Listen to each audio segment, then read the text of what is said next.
I agree. I think so, but he's. Right. Okay, I just wanted you to know. So Okay, good, thank you, Sonali. Yep, and I'm glad to share. Yeah. Okay, we're going to start our feedback session. Organized here. Good morning, everybody. Okay.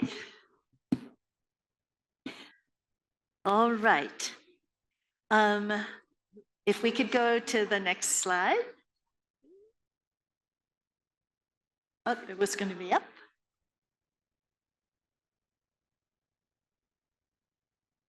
Let's see. Here we go. Thank you, everyone, for really the great discussions and feedback that we've been having. In particular about how AgMIP functions. It's almost like sort of the foundational concepts, principles, ways of acting together, and structural aspects of AgMIP. So what we've done overnight is put together just some short ideas, but we want to about these 4 topics, responding to these we think are some of the main issues that have come forward. Principles, gender, integration, demand, and with demand communication. So next slide, please, or maybe I can forward with this. Okay, so we want to first revisit the AgMIP principles, which are part of the AgMIP charter, part of the AgMIP charter that is on the website. These principles were developed years ago, really at the very beginning of AgMIP, probably 12 years ago. But it's always good to revisit the principles and the foundational principles of our work together. So this is what they are. One is, you can read, all of them have text below it, and we're not going to go into all of that now, but please do take a look. The first one is about scientific integrity. The second is about conflict and declaration of interest and bias. The third is avoidance of advocacy. Maybe we should add that into the title, avoidance of advocacy. Transparency in meetings and publications. Of course, that is the part where we have really full attribution and all the publications for the people who have contributed to them. The fifth one is participation in AgMIP activities. And this one is about openness, and that AgMIP is a completely open network. And then the last one I think is very germane to where we are right now at AgMIP10 is a resilient but flexible AgMIP structure. So we don't want to get everything set in stone. We have to clear those from the field. So what some of the questions in discussion, not only in plenary, but also, in the coffee breaks, has been about, and in the hallways and in the outside, and has been about, do we need a new principle emphasizing inclusion and gender? So we'd like to see the participation in AgMIP activities is already the inclusion one. But what I think I guess in terms of responding to the feedback, I think that it would be a good idea for us to revisit that principle number 5 and either add text to it, making it more clearly about inclusion as part of that gender. Or if it doesn't, maybe create a new principle, or you put maybe combine those. So if now the floor is open, that's our thought in regard to this very, very important issue of the way that we work together. So any thoughts on this? Definitely we'll go into the gender issues in a moment. This one is more about in making sure that in our principles we have that we're all together reminding ourselves to be inclusive at all times and places. Any comments or thoughts on this? What we'll do is I think maybe circulate that number 5 and see, and get, we'll do some thinking, maybe propose something that might be an addition to, or it's like what's it called? Like, an amendment or a rewrite of that one. So that's where we are. Okay. The next one is about gender, number 2, and we put it here because it's part of inclusion, of course, but it's also such an important part for a challenge for AgMIP, because look around the room and there's gender imbalance. Yes, Sonali, please. Sure. Wait for the mic. Sorry, Mhm. I just thought it was loud enough. But Yeah. maybe so. This is, I think, related to inclusion. Where in these principles, because I know we've said it, do we have sort of open science, open data, fair principles? Because when I think about inclusion, to me, it's not just a matter of representation of faces and people. It's also like, do people have access to data? Are we capacity building? Are we enabling easy participate? I mean, there's participation, I suppose that feels a little bit nebulous. I'm also thinking about like early career scholars in other contexts, in developing contexts, right? They need peer review papers. They need, like high quality peer review papers. We need to help kind of, provide that kind of structure and training. And that comes within country, it comes as a collaborative effort. And so to me, inclusion is much more than representation, and it falls into open science policies, it falls into capacity building. That might not be something you might want to explicitly say here, but I wonder where it falls across these principles and if inclusion can't be more specific in that way. That's great. Thank you. I think that really good thought to suggestion. Let's look at all of them and make sure the access to data, the early career lifting up, basically, I would say, of early career. And so it's beyond regional to the career. It's what we have at our lunch tables. But what can we do to do more and make sure that our foundational principles include those? Good. All right. Let's just talk about gender now explicitly. You can see we really did try to get the panels to be balanced. We didn't succeed. You can see. So we did try. Yes, please, comment.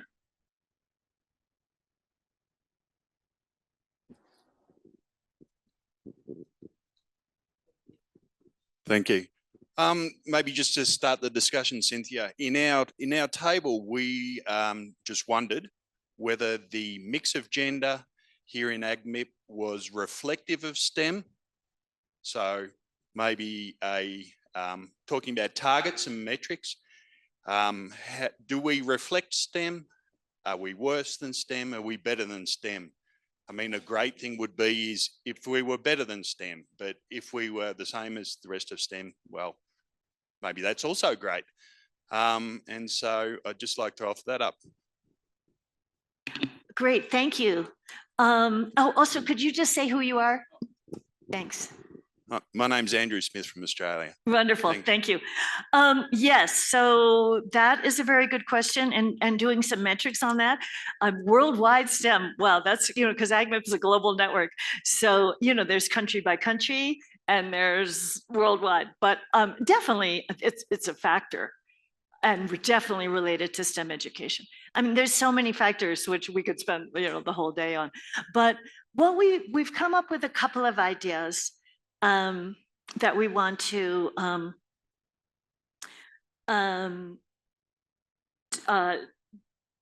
begin, always trying to do better.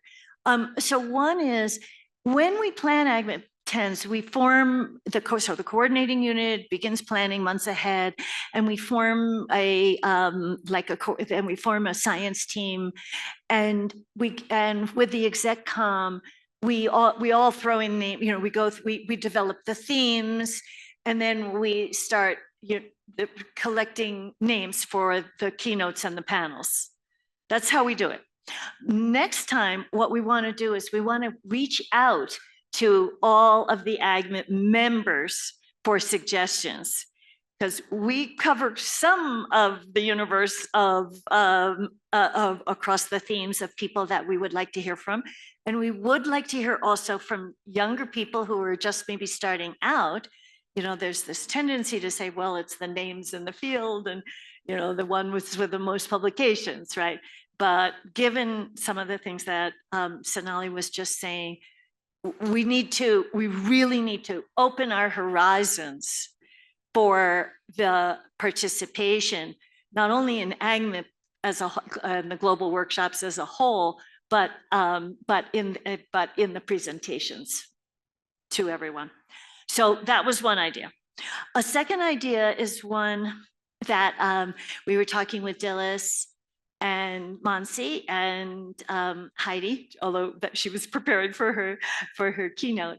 But we'd like to develop a proposal, probably to the Gates Foundation, to their, they have this, I think it's called the Gatekeepers program. And I spoke at, I participated in one of their events and met some of those program managers, and put in a proposal to directly increase gender balance in AgMIP. So we're going to work on that as well. That's an action item. So, but other ideas, please, floor is now open for other ideas on gender. Just say yes, please, Heidi. This is, first of all, I think Sonali raised like really key points too, but maybe just a low level thing could also be mentoring. Yeah. And sometimes there are great men scientists that are excellent mentors. And I have to name Jeff White and Bruce Kimball for me. And they're also really advocating and supporting in this lifting up. But maybe for the women in the group, it's also nice to think to reach out to so even informal connections, or maybe formalizing a bit of a mentor program for women scientists with early career scientists. Great, thanks, Heidi. I think also, maybe some, explicit encouragement of mentoring within AgMIP. I think that was definitely something we could also do. Good, yeah, both of those guys are great. They're both from American Society of Agronomy, which is my home. Besides AgMIP, is my home society, and I started Women in Agronomy, by the way, of ASA. Yes, please. Yeah, Ben Jones, another middle-aged Australian white male. Yeah. Yes. But also one who had to come up with an argument to their boss to come here. And I actually think if we're serious about participation, we need to think about the situation that people are in who need to work quite hard to get here. And, there needs to be online something that's a really good convincing thing that you can show to your boss, rather than an agenda that appears, or a, proposal for something that appears a couple of months before the thing actually happens. And maybe there's a bit more that can be done to make it easier for people who have to seek out scholarships or, do all of those things before they can actually get to a foreign country, to do something that's quite different from what might be the usual in their field. Thanks. I think that's a really good suggestion. I really do. Yeah. It's like, okay, what is this about? Why is it important? And yeah, exactly. Yeah, you see, we all know about what it is. Yeah, we take it for granted that it is important. We do. Right. Good. All right. Well, we're going to be working on, okay, all of these things also, we're all, we're going to be working together on this, on the gender part. Gender challenges. Now let's go to integration. So remember, these were up on the coffee break because we exploded, I have to stay here. We exploded the petal diagram. And then we asked a few of the team leaders or teams or members to connect which of the other AgMIP groups they connect with. So you can see we already have quite a spider diagram going on, a network diagram. And we're probably going to be putting out a survey to everyone and asking you all to fill this out as well, and really doing it in a serious networking analysis way. This has been asked for by our steering council. But you can see those connections are happening, and so we are integrating in some ways. But for example, we have the leaders forum, so leaders of the teams also get together. But we want to do more. So go back here to the integration. So we have a few ideas. We have an idea going forward, again, to develop, to have the AgMIP coordinating unit take on explicitly building the integration function. We have already been doing, as Alex, remember Alex came on and said, yes, we do this and we do this and we do this. And we are working, we're working on things like the connections. But what we are going to do is really now in the coordinating unit, what we'd like to do is take on the integration function more explicitly. And we've asked, we've asked Jonas to help create this, to help strengthen this function. We're not going to be able to do every single thing, but what we're going to do is do a few things to bring the call to go further in strengthening the integration across the groups within AgMIP. And by the way, that is happening all today in the radical collaboration session in which groups are mixed. So that function is here, right here in the global workshop. But Jonas will be forming a small group to help think through how we can strengthen this. Right, Jonas? Yes, okay. Yeah, thumbs up. I just asked him at breakfast. Okay, any thoughts on integration? Yes, please, Pierre. Yeah, I think it's a pity that many of the active team meet in parallel on the first and last day. So we actually don't talk to each other really. So we don't really have the opportunity. There's some results that are presented during the oral sessions and in the poster sessions, but I think it's not enough. So I think it would be good maybe, for example, to have maybe a AgMIP10 jamboree. So where we have a workshop where really each team has half a day or something like that. And I don't know if it should be open to every member of a team or just the leadership of the teams, maybe for the first one to organize, I don't know. But so, well, yeah, that the team meets and listen to each other, because we don't listen to each other. So we don't know what we're doing really in detail. That's great. That's great. So we'll put that in the notes for ideas for as we're planning AgMIP11, believe it or not. I think, yes, please. There's one aspect that I was thinking that perhaps we are already streaming the session for the hybrid modeling. Couldn't it be recorded so that I could watch what I had to miss while I was presenting? Okay, that's for streaming. That was for being streaming everything. Wow. All right. Well, that's the next step in a hybrid, right? In a hybrid meeting, we're going from hybrid with people coming in, and then now so it's virtual. But more of the recording. I think only the plenaries are recorded and saved on YouTube. I don't know. So do you, for simultaneously or No, or after? For me to watch later. Yes, later. Okay. So I'm Eric. That's already happening, right? Can you explain? Yeah. Yeah. Yeah. Here. Yeah, every session, certainly all the plenaries, but yeah, even all the presentation sessions. I think even the working sessions we are recording. It's going to take us a while to sort through all of them and put, but yes, when we post the workshop report, I don't know what I'm thinking. When we post the workshop report, it will have links to every single presentation. Also, I take this opportunity.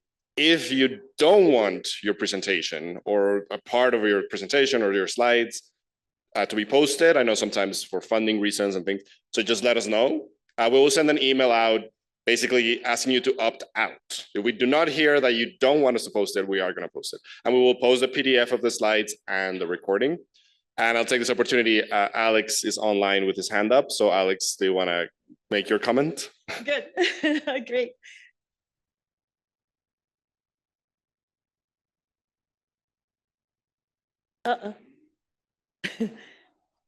Great.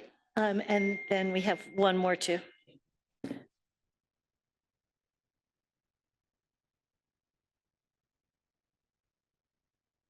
Can't unmute. He's having technical difficulties. Okay, great. Oh, now it works. Somebody just fixed it. Alex, All right. please. Hi, thanks, Cynthia. So It's hard yeah, to hear you. Can I get closer? Is this better? That's better. All right. So I just wanted to, I had the similar idea to what Pierre was saying, but maybe we can make it more tangible. We have not really taken on something like a standard AgMIP seminar series, but it would not be too inconceivable for us to have concentrated AgMIP opportunities for teams to give larger updates where they could be the focus of a seminar with international participants and recordings for those who are not on the same time zone. That might also be a way of us keeping kind of the collaborations warm and the interaction strong.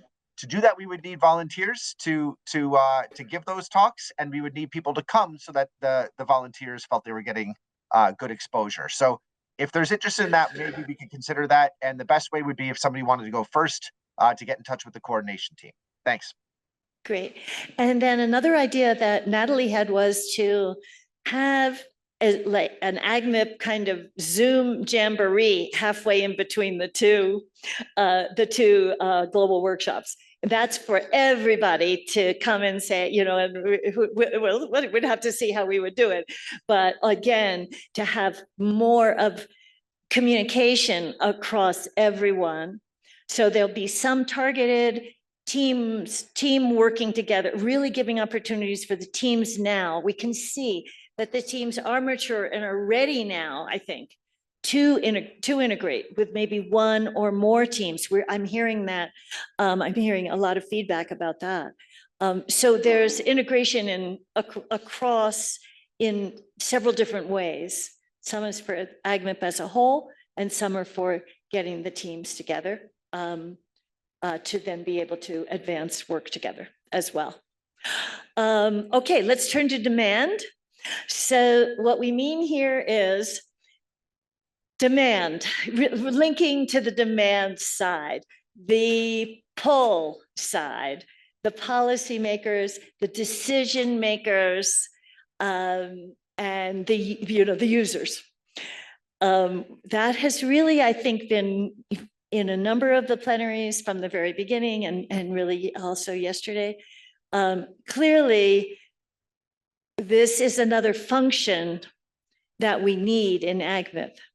And so just as we're going to be in the coordination group, help helping to coordinate the integration, we're going to be forming a group. So it's all, everything in AgMIP is teams.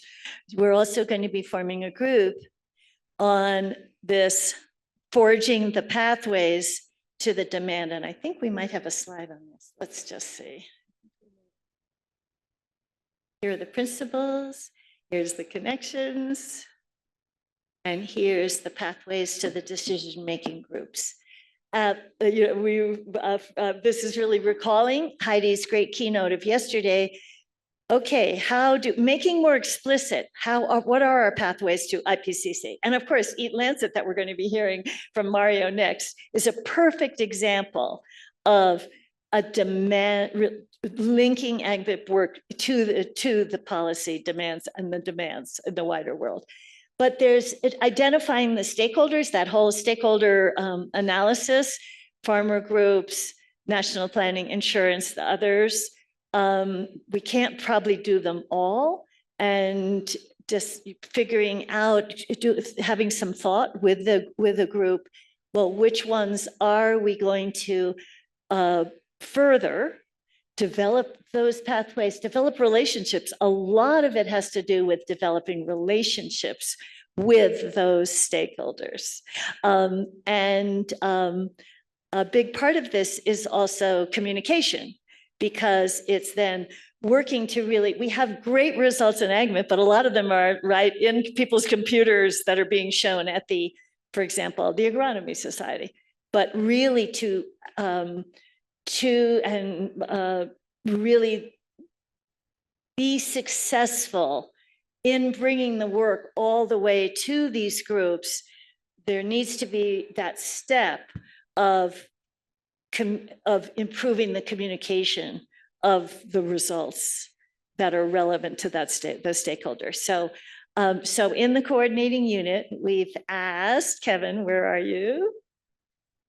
Is Kevin here? Yes, good. So we've asked Kevin to take the lead on helping make this happen. And I guess Natalie too, because of the communication C word as well. So these are our thoughts and from the great feedback that we've all been giving each other. Any final thought before we turn? And Mario, why don't you get the last word, because then we turn to you, to your plenary. Yeah, please. Yes. Yeah, no, I think that particularly for the demand, one of the critical things for AgMIP is to be really agile in producing results. If there's a lot of donors in particularly needing strategic results and things like that. But if it's going to take, a couple of years to produce the results, we're out of the picture. So we need to find a mechanism of packaging, of really having things. It might be part of the communication. It might be part of a strategy for us to be able to act with speed, to be there at the moment where the things are needed. Perfect. Thanks very much. Yeah, speed up is always a challenge for us, but we have to be aware of that as we're going to the decision makers. Mario, thanks for that comment. And now we turn to our morning plenary, AgMIP and Eat Lancet, and Laura is the chair. Thank you. And thanks everybody. Thanks everybody.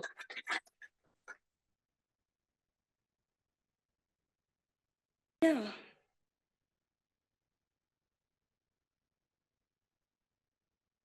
So, good morning, everyone. I've been asked to chair this plenary session and to introduce to you Mario Herrero. I will not do so because every one of you know Mario more than I know him. So do we have a mic? Do we still have a mic? Yes. I would like to have from the participant presentation of who is Mario or who is Mario to you. So please, who knows Mario and can tell something about Mario? Yes.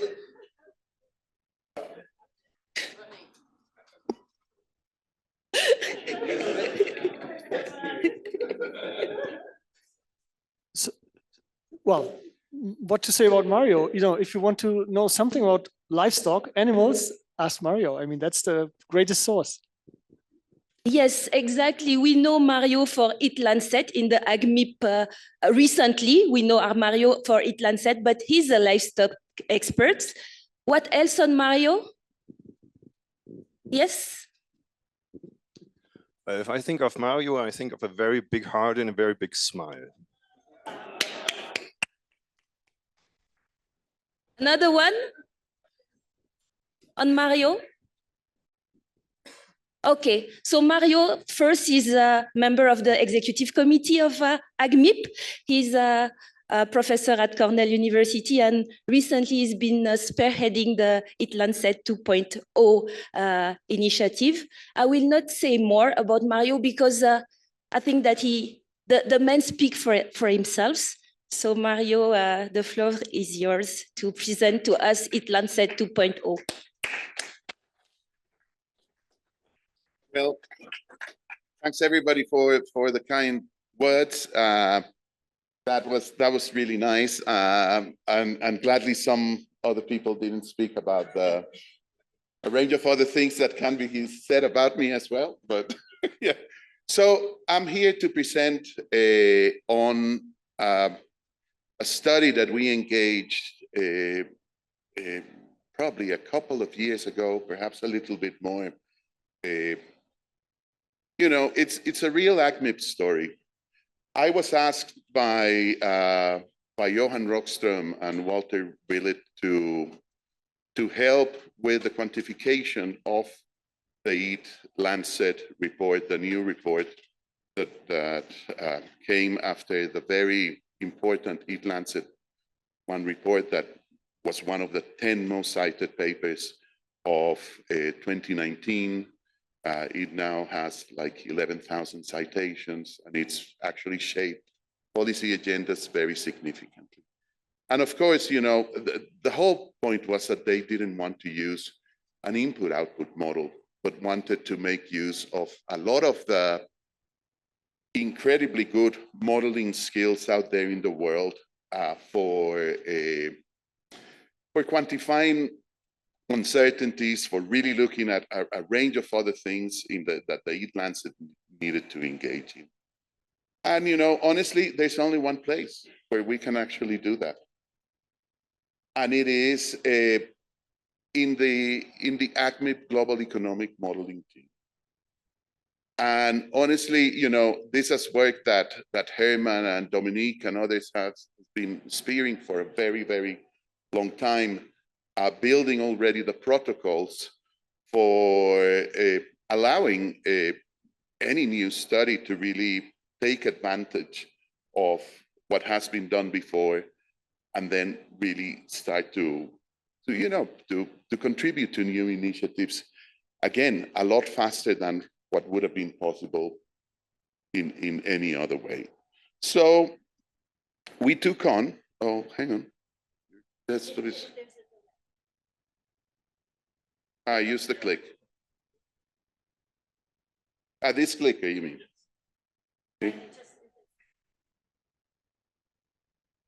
Okay. So, as you can see here, well, this is actually, we did the Eat Lancet quantification as an AgMIP study. As an AgMIP study where you can see all the enormous number of contributors that participated in this study. I know that there's a lot of people in this room, and I would like them to stand up, please. All those that participated in the AgMIP study, so that you can actually, this is a fraction of the people, but we are really, really well represented, and Christoph was also part of that. You can see that there's, a bunch of others, but this was a truly, truly, truly incredible effort. I want here publicly to say an enormous thank you to Daniel Mason de Cross. Daniel took on the coordination of the work with all the modeling teams, and he played an essential role in this study. thanks to him, we have what we have in the time that we needed to develop it. So thanks a lot, Daniel.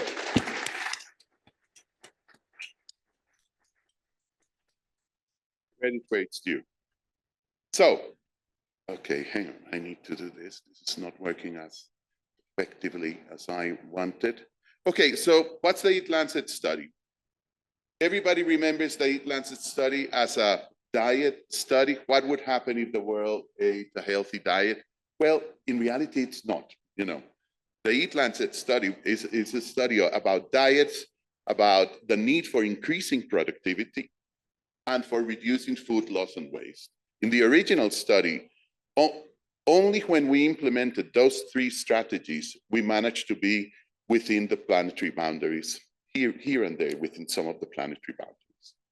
Now, for this analysis, we also included the topic of justice. Why? Because the healthy diet was deemed to be incredibly expensive for many people.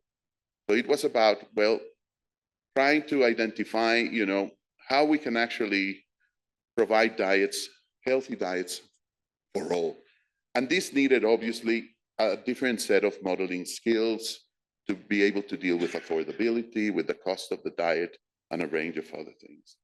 But, you know, the idea of a modeling ensemble, as Johan Rockström said, wow, you know, this is almost the start of, you know, I hate to say it, but the foundations for how IPCC could go about food, you know, including all these models that provide a completely different, that have very different strengths, and really start understanding uncertainties in how we deal with supply and demand, and what are the critical points that we actually need to engage in.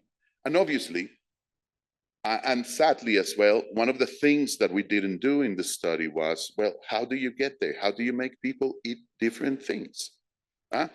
This is one of the major omissions, and this is one of the things that AgMIP really needs to try to do next in the modeling studies, because the how matters enormously. And you know, we've always been incredibly good at the productivity side and at the food loss and waste side. Why? Because these are technological solutions.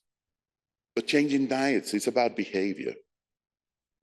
And behavioral change is remarkably difficult. And it's something that we need to fully engage with. This is what policymakers are wanting us to do. If you tell me, where's the demand? Wow, tell me, how do I change the diet? What do consumers need to do? What are going to be the cues for doing this? And that is one aspect that, you know, if we can make inroads, we're going to be able to produce a lot of really, really valuable insights. So, a little reminder, the planetary health diet. What's the planetary health diet that we were interested in? Well, just look at that plate. That plate is full of colors. Half of it is vegetables. And there's, yeah, you know, it's not about not eating meat. It's about eating meat in judicious quantities. It's about consuming whole grains. It's about, you know, creating more diversity, but make the vegetables and the fruits the star of the plate. That's basically what it is about. And you know, as Michael Pollan said, eat plants mostly, yeah, a little bit of meat, and not in great quantities. You know, that's the essence of what we're trying to do here. So this was all done in a way that cultural aspects of different regions were represented. You know, we had a Southeast Asian diet, but we also had a diet for Brazil. We had a diet for different countries, for the US, etc. And but this, in essence, is what the diet looked like. And this is just a reminder for you of the kind of composition. So all the models were trying to implement this diet, you know, with their own assumptions and everything. We were not over-forcing everything to do exactly the same, but that's the beauty of an ensemble. That, you know, we have all different models where the diet manifested itself in a slightly different way with different assumptions and everything. Well, let's target for everybody eating this diet, and then let's see what happens. Then we were also very interested in the food system's boundaries, really starting with the planetary boundaries. Well, if everybody ate this diet and we could produce it, what would happen to the planetary boundaries? That was the key question. And it forced us to do a broader range of things. Many of the models already deal very well with the climate change aspects, with greenhouse gas emissions and so on, but not for others. So, the AgMIP team, PBL, started really looking at how could we actually compute many of these other elements for which we had not as good a handle. And important for us was to actually to look at what was the share of the food system in these planetary boundaries, because they can come from, many sectors contribute to these. So this was an essential part of the study, and we have a broad range of papers also come. But then also justice, the study did from the modeling perspective, what we could do was, well, what would happen if you have a big sector contracting, say the livestock sector? If you start really reducing the quantity of meat, what happens to employment? Very important, many of these changes, unless you answer questions, what happens to employment? What happens to affordability? Finance ministers of countries are not going to actually just look at the environmental results. They want to know what's going to happen to the population. So we had skill to do this as part of the ensemble. And it produced for the first time some important quantifications of what would happen to affordability and also to the incomes. Obviously, the report went a lot further into really trying to, frame, well, what do we mean by justice in the food system? So you will see when it comes out in October that there's important chapters starting to frame that with new indicators, some of which we can't model and some of which will present new opportunities for the team here to engage. So just so that you have an idea of what we did, we had basically three scenarios, three things that we were interested in. What would happen if we implemented dietary change? What would happen if we implemented agricultural productivity? What would happen if we reduce food loss and waste? And the results included, those impacts on the environment, the planetary boundaries, the food production quantities, happened to labor, and the prices. Imagine that the first Eat Lancet did not include prices in the supply and demand. Just think about that. And this is fundamental. If you're doing a study on food, it is critical that we use models that can deal with that aspect really well. Also, the original Eat Lancet didn't include the climate change impacts going forward. Jonas and Christoph helped us here. We had ensemble results from another part of AgMIP. We plug those in. We plug also those impacts on the livestock sector from work that Jerry Nelson and Philip Thornton had been doing. And we started building a much more complete picture of how these scenarios could run. So, as I said, we had those three scenarios, and then we were asked another question, particularly by Johan and other commissions. What would happen?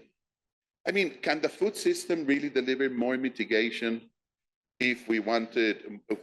Can the food system contribute to more to a 1.5 world with greater mitigation ambition? So we ran an additional scenario apart from the diet. Well, what would happen if we actually start implementing all those practices that went into the 1.5 scenario. And it yielded some very interesting results. Yes, we can actually deal with greater mitigation at higher costs, obviously, but it's important to know that there could be additional benefits on that. So just a little bit of an idea of how we build the business as usual scenario. This is something that the AgMIP global econ modeling team had been done tremendously well. And that baseline, that baseline is coveted and it's the standard. The standard for anybody running an integrated assessment is an AgMIP baseline. And we have it, we have it, we've developed it, we maintain it. We put it out there for the world to use. And then, whoops, what's happening here? And then, as I said, well, 4 areas where we are actually, if you look at what we have here, we have AgMIP fully represented. Now, the key is that we need to actually try to start incorporating more of the things that other parts of the AgMIP community also do. I think that we all come.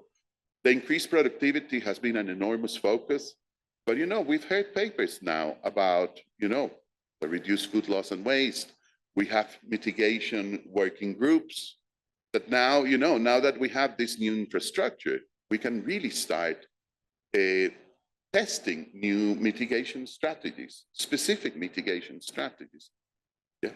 A lot of people always worry, well, it's too aggregated, the mitigation practices, but we're starting to really understand, well, what could happen if we implemented agroforestry? What would happen if we implemented a methane vaccine? We have now the framework to really start studying some of these things in a much more coherent. So the methods, it's all run to 2050, as you know. And again, another fundamental contribution of the AgMIP global econ team with Elke Steffes that the group had done, had come up with a decomposition methodology. What were the greater impacts?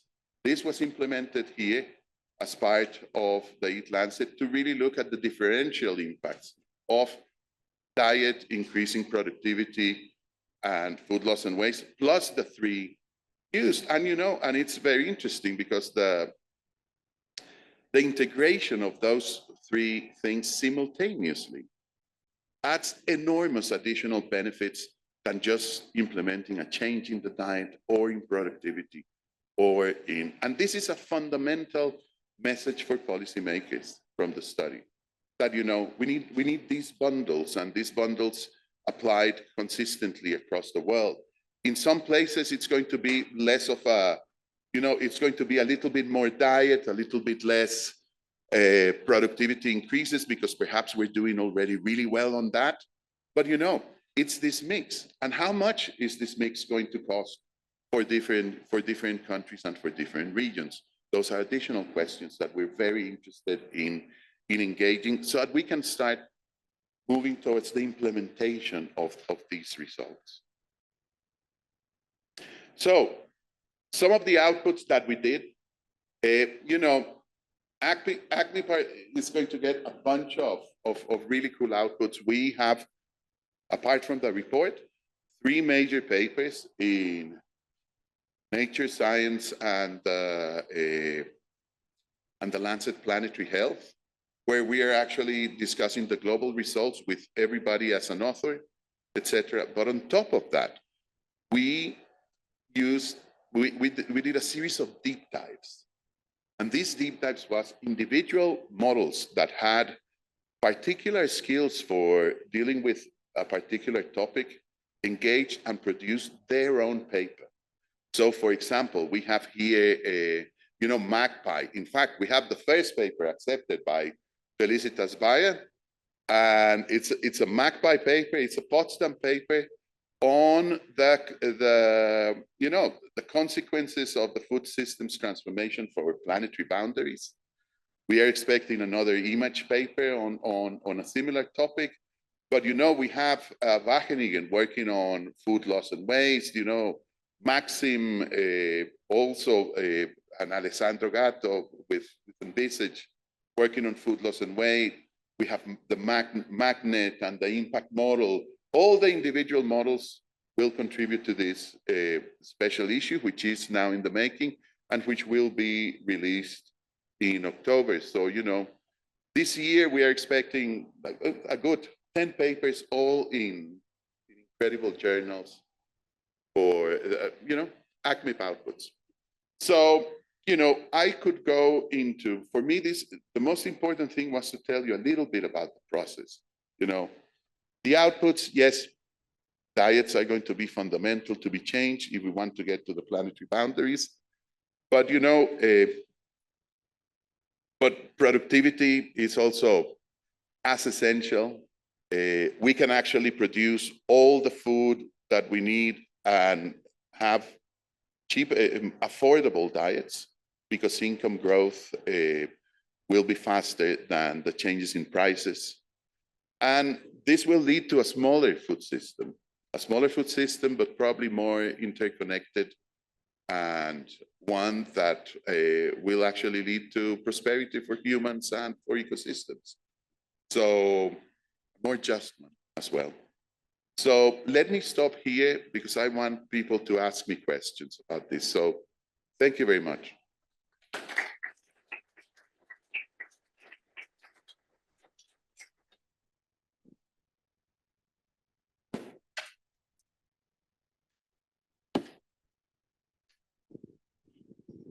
Hi, Mario. Do you want me there or Yes. do you want me here? Thank you, Mario. I really enjoyed your presentation, and this is a clear reminder that the work we are doing is about producing evidence, pushing efficiency and production, but not only. The human is in the heart of what AgMIP is doing, because when you're modeling for more sustainable agricultural ecosystem, when you're modeling for food security in the time of climate change, you have human in the core of your work. This is really important for the reflection that we will have in the next panel session. But I would like to give one or two questions to the floor because we still have time. Yes. Thank you, Mario. Thank you. This is just such an amazing work that AgMIP has played a major role in, and thanks to Mario. So please, let's very much give him a huge. I didn't do that much, honestly. I think that the effort here goes to the global modeling team, who really ran everything, to a series of wonderful postdocs that we've had that have actually oiled the machinery, and a few dollars that a couple of donors gave us as yes, well. Helped a but bit. so much with your spearheading it and then bringing in the AgMIP teams, and it really shows the power of AgMIP. That is what you said in your introduction, and just want to give a real congratulations and gratitude. Honestly, without all the work done previously, this wouldn't have been we wouldn't have been able to pull this one so fast. And that is something that is a truly AgMIP thing. And I remember when we started talking with Herman about how to go about this. And if all those protocols, if all those lessons on how to do these different things hadn't been there. It's great. All right, thanks. I love it. The AgMIP logo. I kept for the past 2 years. What did I say to Mario every time I talk to him? What did I ask him? Is the logo going to be on the slides? There you go. You see? There it is. Promise. Thank you so much.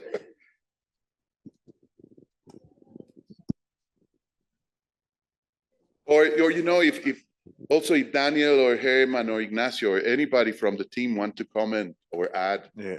I'm sure I missed many things, but No, thanks a lot to Daniel, to Mario, and the others. It was an amazing collaborative work. We've been pushed by a line. I mean, this was work day and night. A lot of models, a lot of modeling, a lot of redoing and debugging and so on. So it's a lot of work. But what I wanted to say here, and it's a little bit of an advertisement for these afternoon sessions on radical collaboration, is that a lot of the work that Mario is presenting here implies biophysical modeling, implies dealing with resources. I mean, if you move to these sets of dietary world, you need to be able to deal with water to produce vegetables. You need to deal with productivity in certain regions to be able to produce. So there's a lot of the embedded, because as economists, we have to sell ourselves a little bit better as well. No, we are kind of a strange group, but a lot of the parameters that are in the models do take into account technologies, do take into account the possibility to produce more efficiently. And I think this link has to be strengthened within AgMIP. I think this is some of the things we will try to discuss this afternoon with Alex and with Rogerio about how this productivity potential does help achieve this outcome.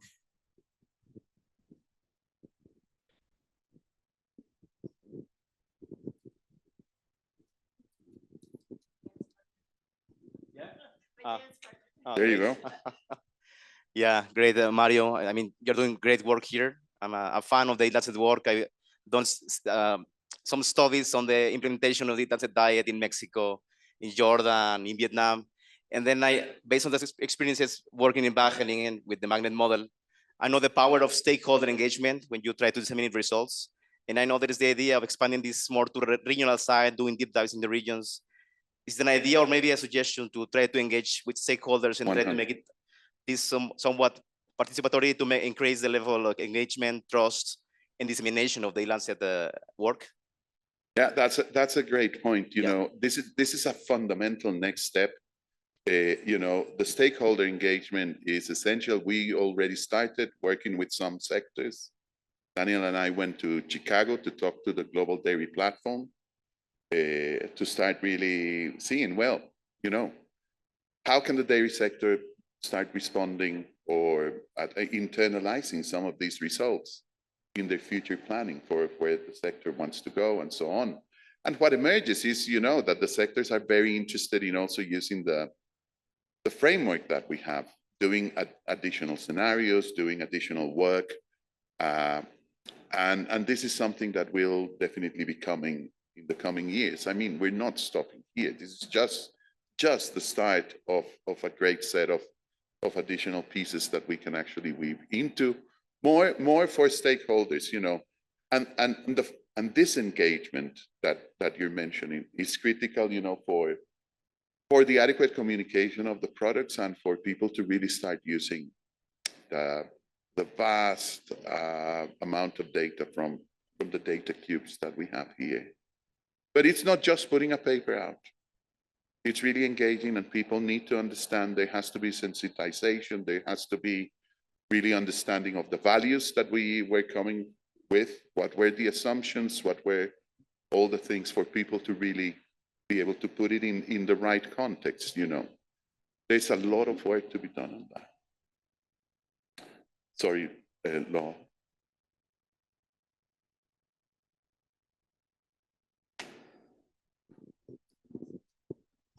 Yeah, thanks, Mario. I'm also really impressed of what we achieved together. 2 points. One is, I mean, one thing which paid off that over the years that we were able to sustain the interaction within the group, right? Even in times where we had no funding or limited funding, so we continued to interact in the group, and then this opportunity came about. I think that's also one lesson from this, you know, over 10 years of working together in the team. But then another point we discussed on Monday in the side session, this is of course comparing what you call the business as usual scenario with a very rosy future, you know, on implementing Eat Lancet. But you know what happened this week and the last weeks in politics. I think we are able, and we will do and should do also investigate pathways which are much worse than what we consider to be business as usual so far, right? And also showing the consequence. And I think this is very powerful and will help us in the future to argue, you know, what can be avoided by moving towards those solutions. Yeah, I think that's also very important, and we can do that, and we will explore that further as part of the process. That's really well said, you know, and for some of these things, you know, in the current climate, I think that we need to act fast, and because this is what will make us get in the game and get us a trusted advisor in really understanding what might be the consequences of the changes that we're observing. Great, thank you. Thanks, everyone.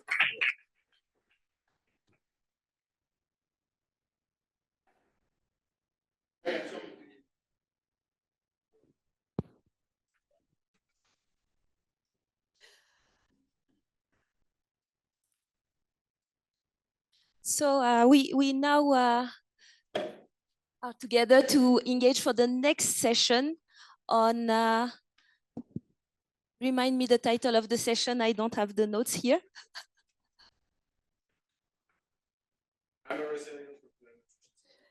Yes, climate resilience for food and nutrition security. So it's my pleasure to have Tafadzwa.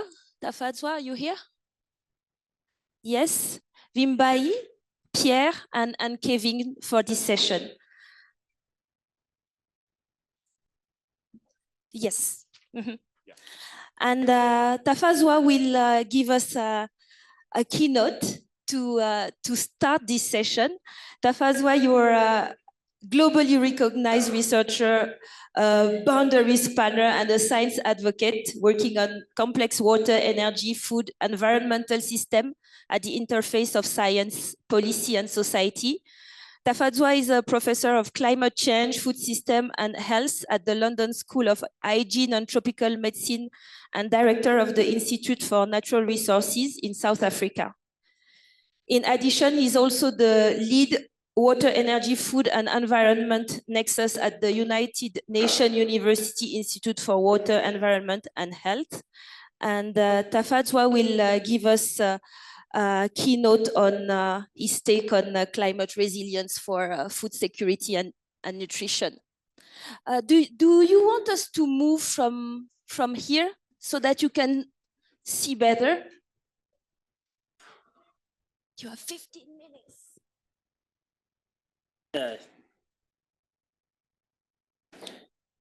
Thanks very much, and good morning, everyone. It's a real pleasure to be here. I think AgMIP started which year? 2010.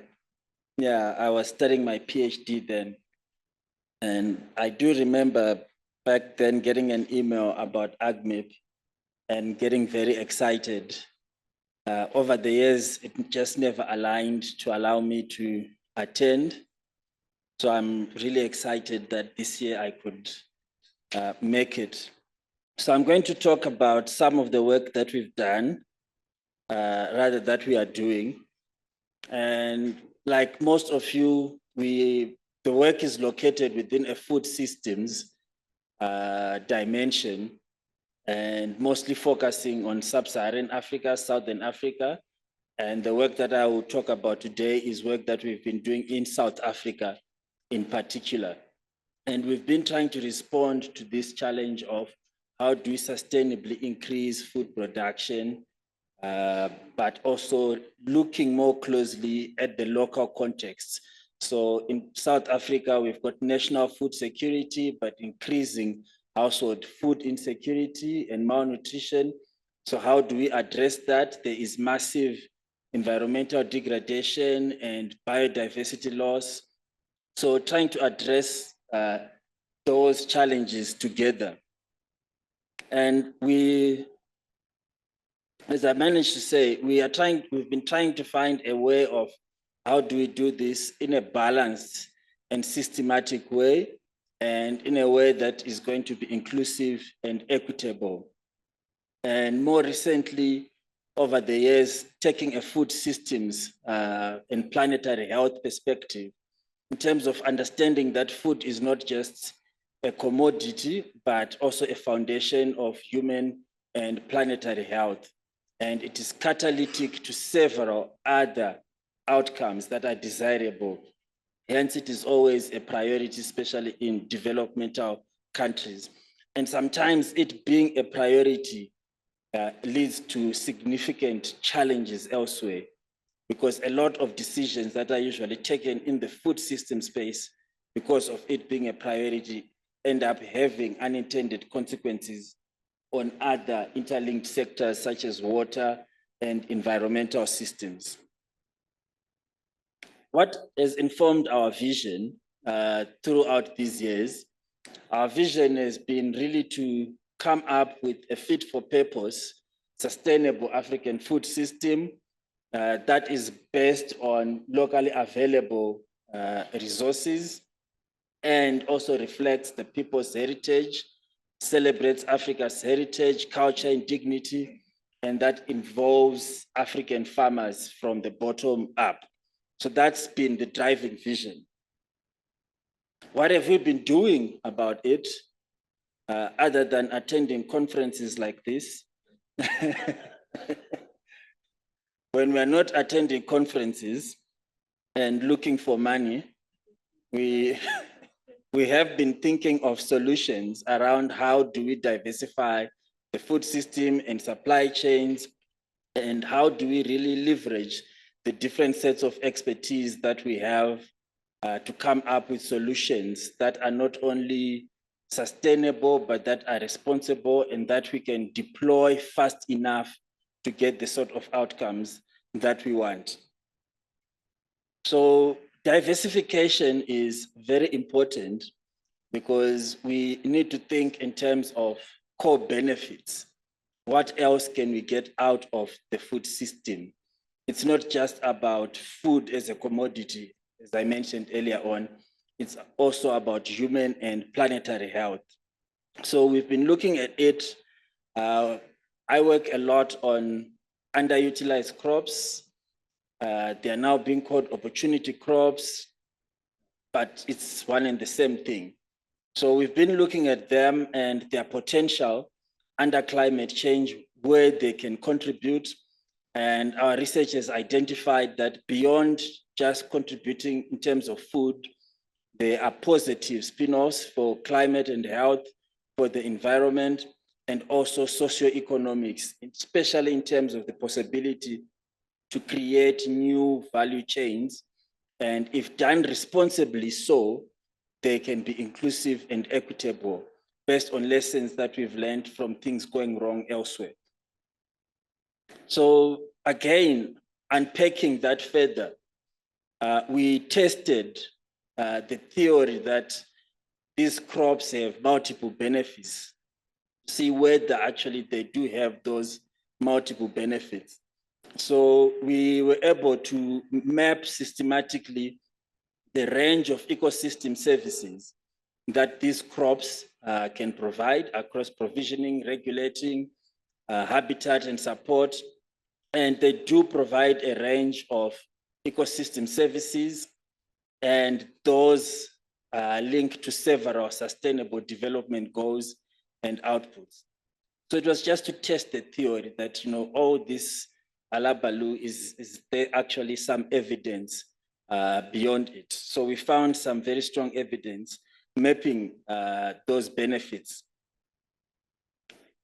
Along the way, whilst we were doing this, we were also doing a lot of field trials and across a lot of projects over the years since 2008 and still going on. And in those projects, we have so far been able to model or calibrate and validate about 13 of these crops. We also, in one of those projects, were able to come up with a priority list for these crops for Southern Africa. And we've so far been trying to make sure that for all those crops that we've prioritized, we have developed and validated models for these crops. So this is the list of crops that we have so far calibrated and validated. I'm highlighting groundnut there because it's not considered underutilized or an opportunity crop, but we did it along the way because we wanted to benchmark it with Bambara groundnut. And then today I will probably just use some examples from sweet potato and taro of what we've been doing with these crops. So I predominantly use aqua crop and my team mostly uses aqua crop. We tried to diversify a few years ago. So we had Vimbai who is here who did APSIM, another former student of mine who's not here, Hillary, did DSAT. So we primarily use aqua crop, APSIM, and DSAT as the three models. But for aqua crop, I'm coming from a water background, so I'm more of a water person. We've been able to link it. So for South Africa, the research that we also did going back across the years, we mapped South Africa into quinary catchments, about 5,800 something. Over the years, we've improved that mapping from sub-quinary catchments. We moved to calling them relatively homogeneous units. Now they are called altitude zones, but they are basically about 5,877 units demarcated along water boundaries where we've got reliable climate and soil data that we can use to drive crop models. So we've got that database. In that database, we've also got climate change data from about 6 GCMs that is also disaggregated to drive the model at those. So we use aqua crop model. We do one crop at a time. So those are just the numbers in terms of when we're doing the runs and the runtime. We've been trying to improve and reduce the runtime per crop.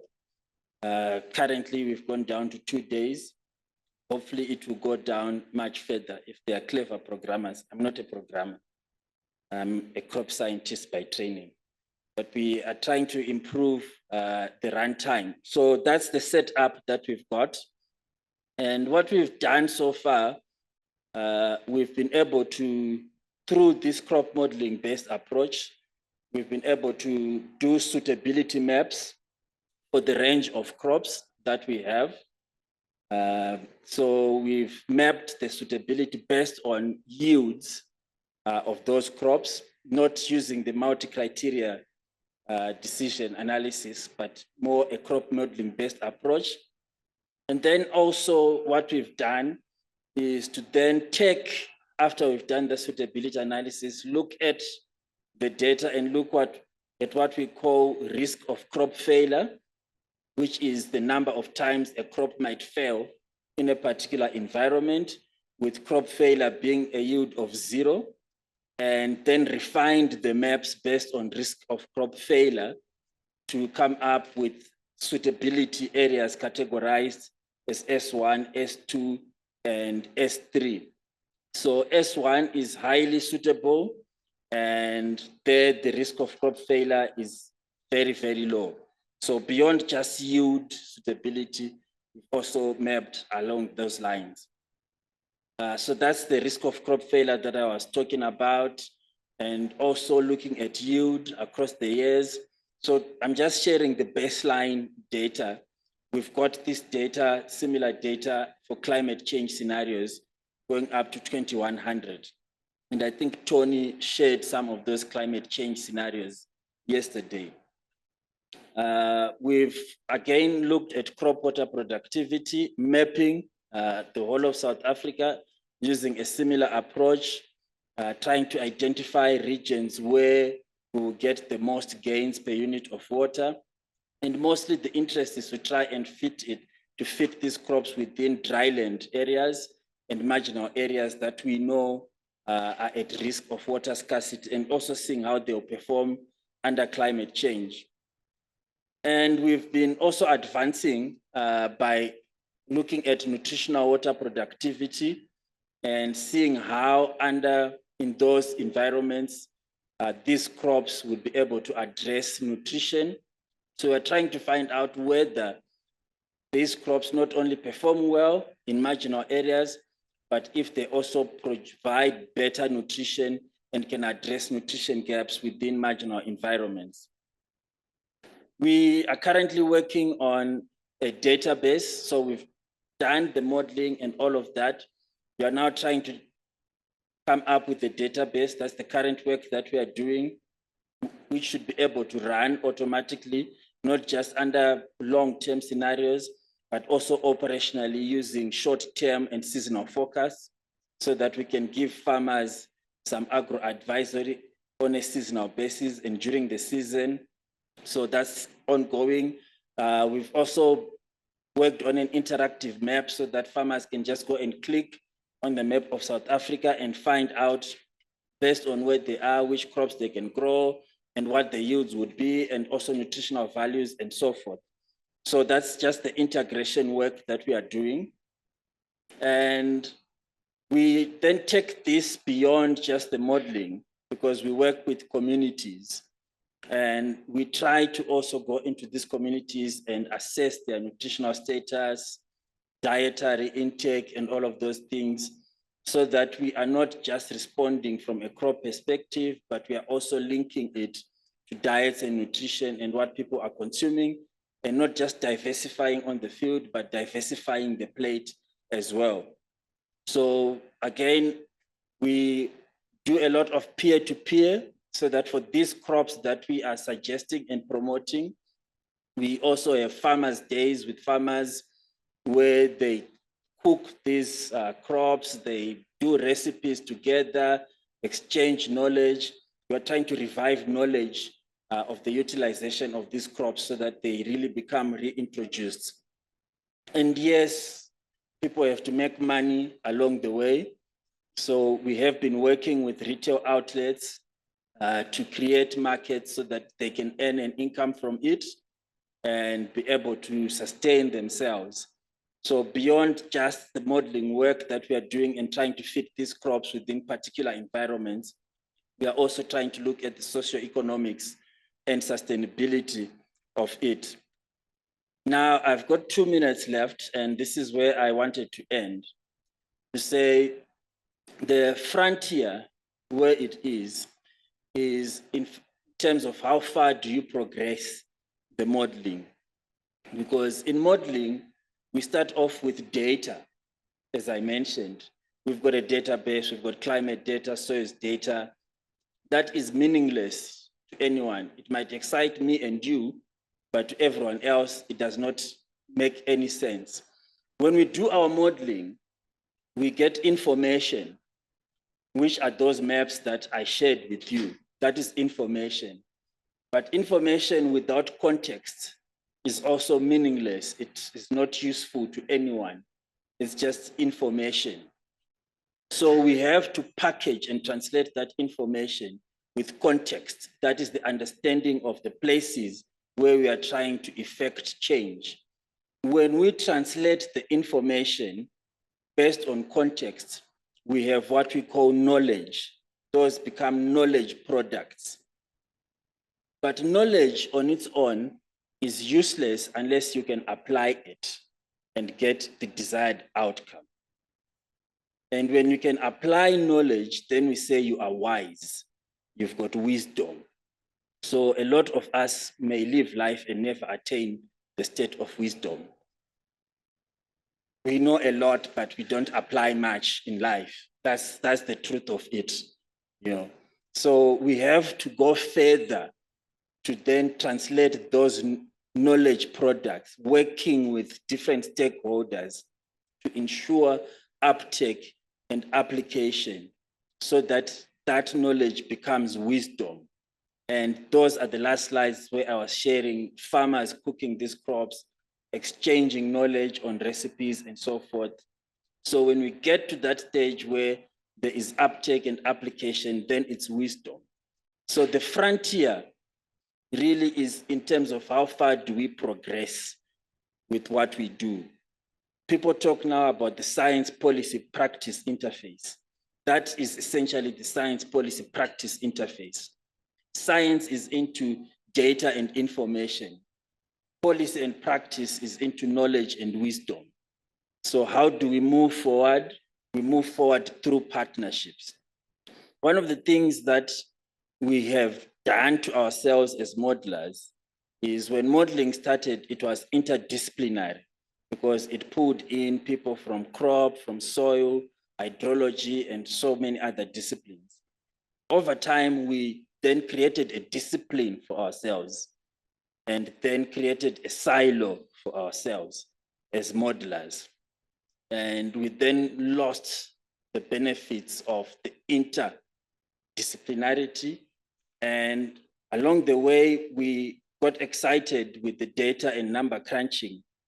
And we then lost the transdisciplinarity, working with different stakeholders who are not like us, people in policy, people who are practitioners, and so forth. So that's the next frontier. How do we come out of the silo as modelers and engage with other disciplines? And how do we go beyond the other disciplines and engage with other stakeholders so that we move through this data, information, knowledge through to wisdom? Thank you very much. I hope I haven't overstayed.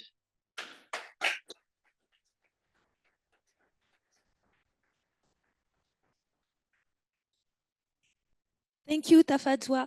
Please have a seat. I will call again the panelists for this session, Vimbai, Pierre, and Kevin. Please have a seat.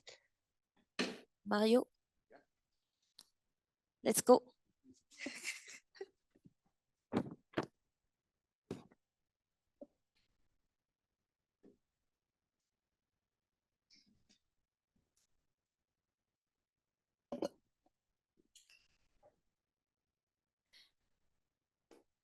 Okay, so thank you, Tafadzwa, for giving us an insight of how you are looking at how you are improving our take on food security through crop modeling. And it's quite interesting to see today different scale or different approach to this food system, to our comprehension of food system. So before I ask my own questions, I will see how the panelists are viewing your work and how it relates to their own work. I will start with Vimbai. Vimbai, you work at CIMIT, and you are a crop scientist, a real one, with a research focused on integrated crop management to address food and nutrition security issues, climate change, and rural development. I do have a few slides. I don't know if they can be put up. Yeah. Okay. So I like storytelling, and because I think storytelling can bring us closer as people. So my story is going to be around Esnat, who's kind of like in the background. And I'm going to provide kind of like a small pragmatic view of how we deal with issues of heat stress and food and nutrition security. Next slide, please. Esnat. Esnat lives in Bire. Bire is the shaded region up there, and I call it the armpit of Norway. If you look at the heat map that's there, that is the daily temperatures of Bire across the months. From January to December, you see that the temperatures are warm, hot, and smoldering. And that's the word that's there. But this is where Esnat stays. Esnat is one of our agroecology champions. Agroecology being one of those holistic approaches for sustainable development or sustainable agri-food system development. She's trying to integrate her crop and livestock, and she's trying to embrace issues of integration, synergies, and all these things. Next slide, please. Next slide. Oh. Esnat wakes up at 5 a.m., does several activities, most of which happen between 10 and 3 p.m. Please don't forget that heat map that I showed you. And most of the activities that she actually does are going into the field to weed, tending the kettle, fetching water, cooking food, the basic things that smallholder farmers in Zimbabwe, especially the wives, do. So we're like, okay, you do all these things. Let's look at November, one of the hottest months in Mbiri. So you're doing all these activities between 10 and 3. And what is it? You see that in terms of the heat stress index, in November, it is the highest. But she's out there in the field, taking care of her plants and looking after the cattle. What also happens in November? This is when we have the lowest food security status in the region. So she's probably going out into the field on 1 meal. And okay, maybe she can go there and buy food, but it's also the time of the year where food is the most expensive. So what is she suffering from? What are the elements that she's actually being exposed to? Heat stress and low access to food. So you're expecting someone to adopt a lot of these sustainable strategies on an empty stomach under smoldering heat. We have, as scientists, a responsibility to have technologies, recommendations that go beyond production. We need to start looking at other outcomes that actually can push some of these sustainability kind of like outcomes. Looking more at people in a place, in a context. Modeling, how does it help? Let's go beyond the crop modeling. Let's look at behavioral models. Let's look at agent-based models. How can they actually help to advance some of these decisions that farmers need to make within their systems? Let's have systems that allow people not to be in the field at 40 degrees Celsius. Let's have recommendations that then allow people to produce enough food, reduce wastage, and at least have the energy to do more. Thank you. Thank you, Vimai.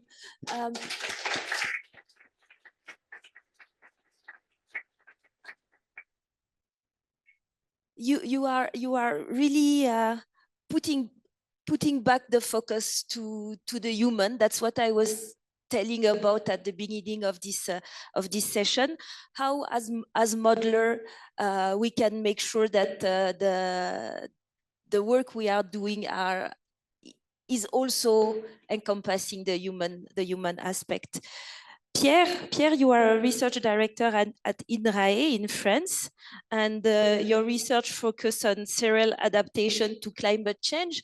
How do you relate to this food system approach and more human-centric approach, maybe?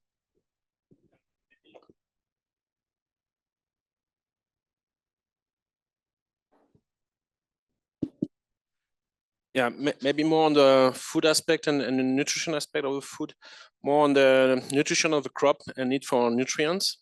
It's a topic we have been working on in AgMIP10 in the last few years, and I've been working on that for actually 20 years. Because of the importance of crop nutrition is a key element of cropping system resilience, both for food and nutrition. And still today, globally, nitrogen explains about 80% of the wheat yield gap.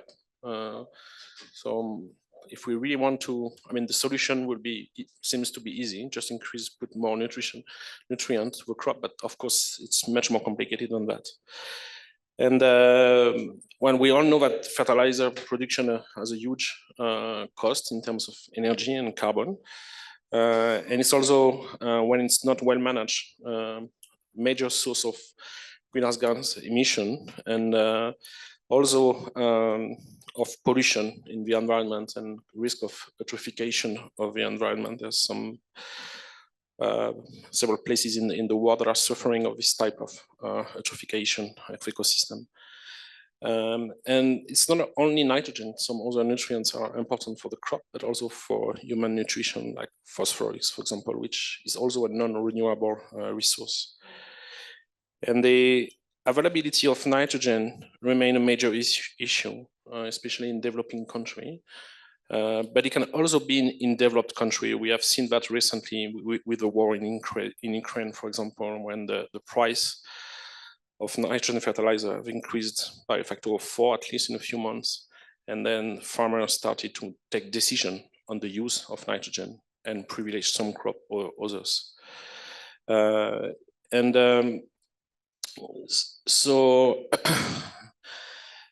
and there's also some micronutrients are also important in terms of food, and there's been very little studies on the impact of climate change on nutrition aspect of the crop, I think, or at least not enough. And so a question really is, how do we sustainably support regional and global needs for nutrients, and not only nitrogen and phosphorus, but we make these nutrients available to the plant, not only through fertilizer. There's a number of solutions we discussed briefly about was yesterday in terms of crop rotation, recycling, NBA, and them a few. Genetic should also be part of a solution. For instance, recent studies have shown that genetic gains over the last 20-30 years in the UK and Germany have been largely supported by improvement in nitrogen use efficiency. This solution needs to be evaluated both locally, regionally, and globally, not only in terms of crop production, but including the availability of fertilizer, the economics, and so on. So more an integrated assessment, I think, are maybe missing. And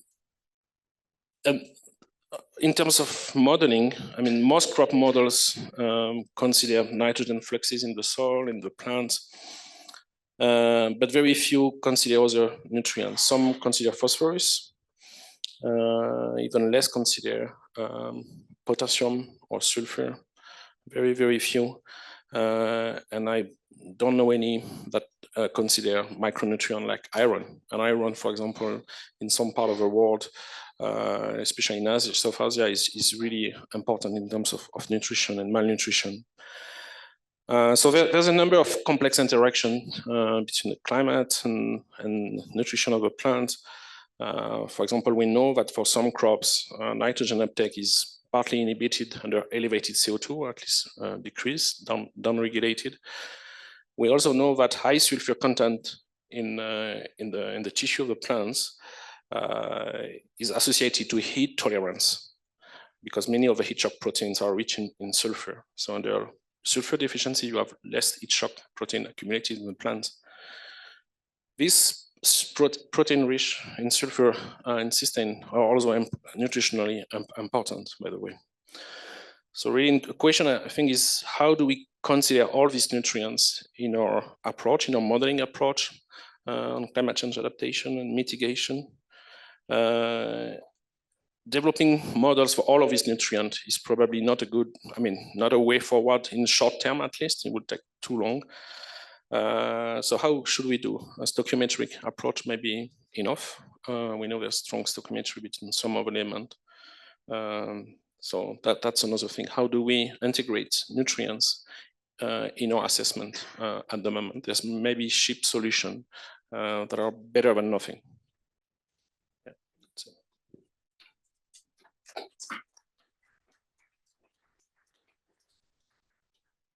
Thank you, Pierre. To tie what you just mentioned with the Tafadzwa talk, is there some specific from opportunity crop in terms of use of this nutrient or micronutrient Do we know if they are more efficient, and if so, where? How do we look at them?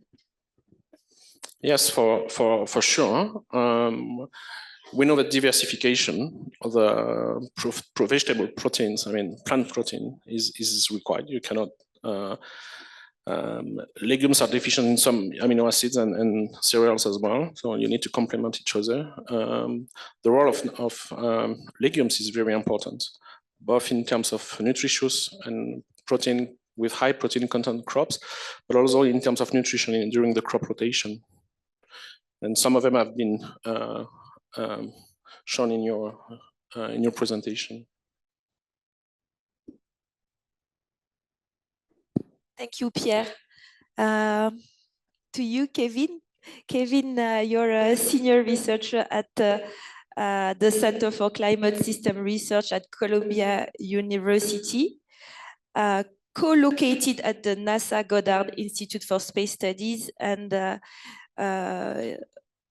you are very much now engaged with the AgMIP, being the new coordinator for demand. So and communication. And so I have to do a really good job on the panel, or else lose trust in me immediately. Exactly. So thanks, Laura.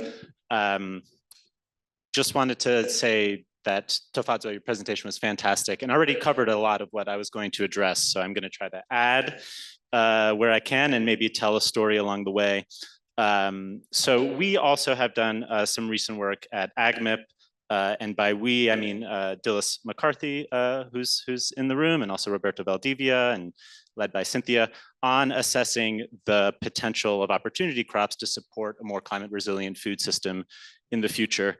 I noticed, Tofadzo, that you don't use opportunity crops in your slides. You use orphan crops and neglected and underutilized species.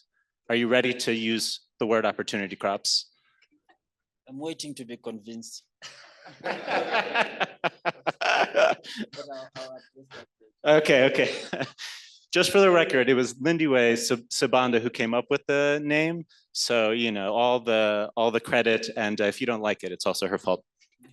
But anyway, so, you know, this idea of diversifying food systems is very old.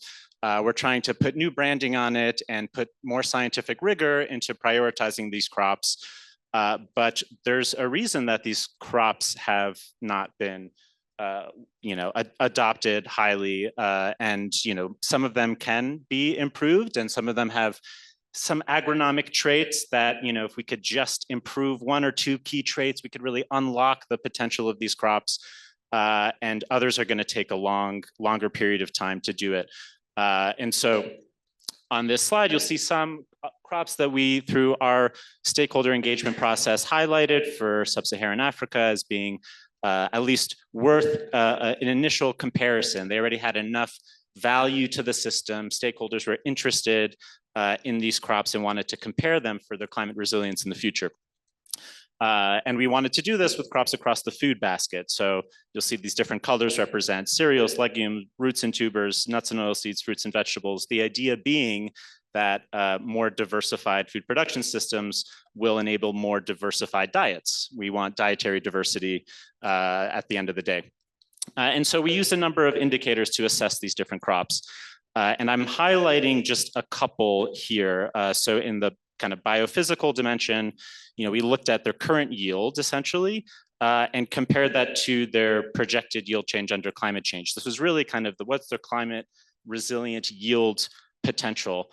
And the reason I highlighted those two is because there's a big difference between current yield and where these crops could be given more structured agronomic practices, investments in farming systems around these crops, better genetics, et cetera.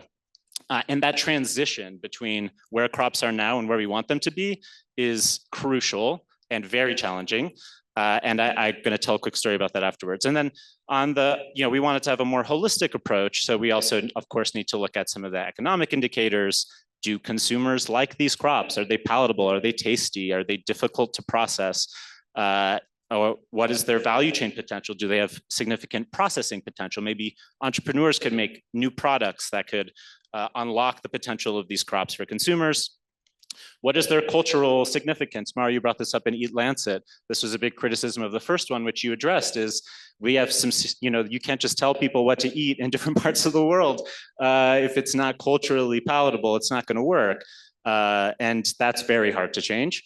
And then looking at some of the gender issues is very important. This was harder to assess, but we think there's a lot of work that needs to go into basically, if we're asking different farmers to adopt new crops, how much of that labor is going to go to women at the end of the day in sub-Saharan Africa? That's a very important question. So I unfortunately do not possess very much wisdom, as I learned when I was based on Tufatz's definition. But I was a farmer for many years. And one thing that I love to do personally was to try new crops. I was always thinking, okay, the zone that I'm growing in is shifting so quickly. Maybe I can try some of these crops that are on the edge. I was in North America, so very different context. Also very different risk situation. If my new crops failed, it wasn't going to be me going hungry. It was just kind of like a passion project that could fail. And so I was in Canada at the time and really wanted to grow okra. Do people like okra in the room? Show of hands if you like okra. Ooh, okay. These are my people. Very divisive crop. And one that's typically not grown in the north, in Canada. And I really I babied the okra, I grew them in the greenhouse, moved them outside, laid down black plastic so that the soil would get warmer, and was able to attain this yield of okra that I was so proud about. But in the community that I was in Ontario, people weren't very excited about my okra crop, and it probably cost me, I don't know, like $20 a pound to even create okra. And that was the last year I did it. So the idea there being, farmers, I think, do have some risk appetite to try some of these new crops, but they need to see the value immediately, and you only get one shot. So if it doesn't work, that might be the end of the farmer trying that crop. So anyways, that's all the wisdom I have to share.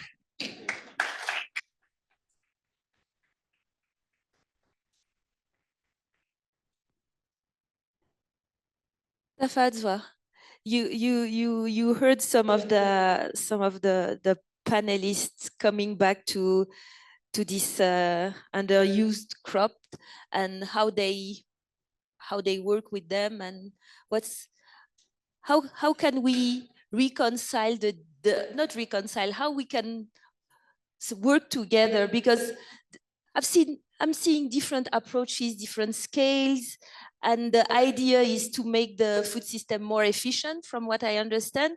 How we can make all of this work together? That's a difficult question. I should have wait for Mario to ask for it. Thanks. One thing about being an academic is you learn that it's okay not to know.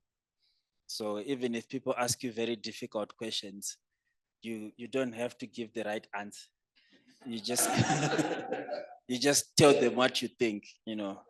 That's the academic process. Yeah. So I think, but it's a very good question. I'll try my best. My personal philosophy in terms of doing research, I don't just work in food systems. I cut across water, energy, food, environment, and health. So I have multiple conversations with many different groups of people who speak very different languages at any given time and understand things differently. But I always want to pose this question to people. Say, what if everyone is right? Which is often the case, that everyone is right. So there's no right, there's no wrong answer. So when taking a systems approach, it's not about efficiency. It's about multiple perspectives. It's about inclusion, and it's about compromise. Because ultimately you want to reach a compromise. And in reaching compromise, it becomes important to understand trade-offs. What gives, what gets? If we do this, what do we get? What do we lose? And where do we generate other benefits that can either be catalytic for other things or that can accelerate other things? Because we can't do it all. Resources are going to be limited.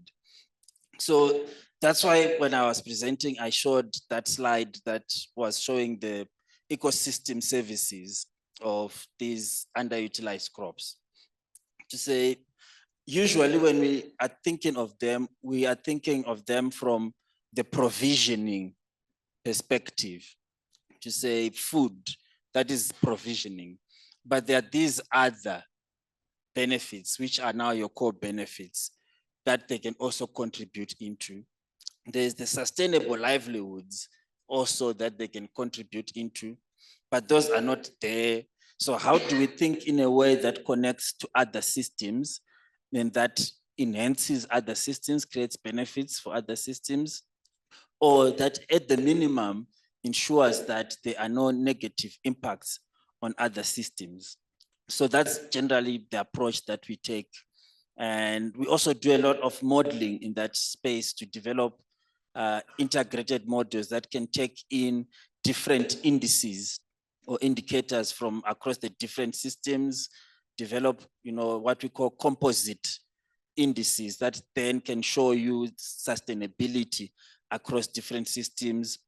We use a lot of systems dynamics modeling to identify what we call leverage points. Leverage points basically help us to understand the points in the system through which we can enter and bring about the greatest systematic change. So in terms of prioritizing our efforts, where do we get into the system? So we do a lot of that, and it means working with many different people. And coming last to Kevin about opportunity crops, and I haven't moved to opportunity crops as yet, mostly because I believe that we still need to consolidate the evidence base on these crops. One of the things that we discovered early on in our research, which made us come to want to say, let's use neglected and underutilized species, was there were a lot of terms, often underutilized, forgotten, future, traditional, indigenous, and I think in the session that we had yesterday afternoon, it came up as well. And it was creating fragmentation of knowledge, which made it very difficult to progress the conversation because the knowledge was fragmented. And we thought perhaps what we needed first was a consensus definition so that all the knowledge comes under one umbrella body or so forth. So that's why we moved to neglected and underutilized species. It was more a consensus definition to reduce fragmentation and start consolidating the evidence. So I haven't moved on yet to opportunity crops. I think they are still underutilized. Yes, they present opportunities to do certain things. And I think that's what Lindiwe was trying to say. She was not attempting to rebrand them, but she was trying to just say, we need to think, the framing needs to think in terms of what are the opportunities, what can they do? Let's take an outcome-based approach, not an input-centric approach. So I don't think she wanted to, of course, then because of her position and what people got excited, then we've now said opportunity crops. But yeah, that's my reasoning. Yeah, I had a question for all of you. And how well are we doing with the modeling of all these crops? Do we have the skill to do so?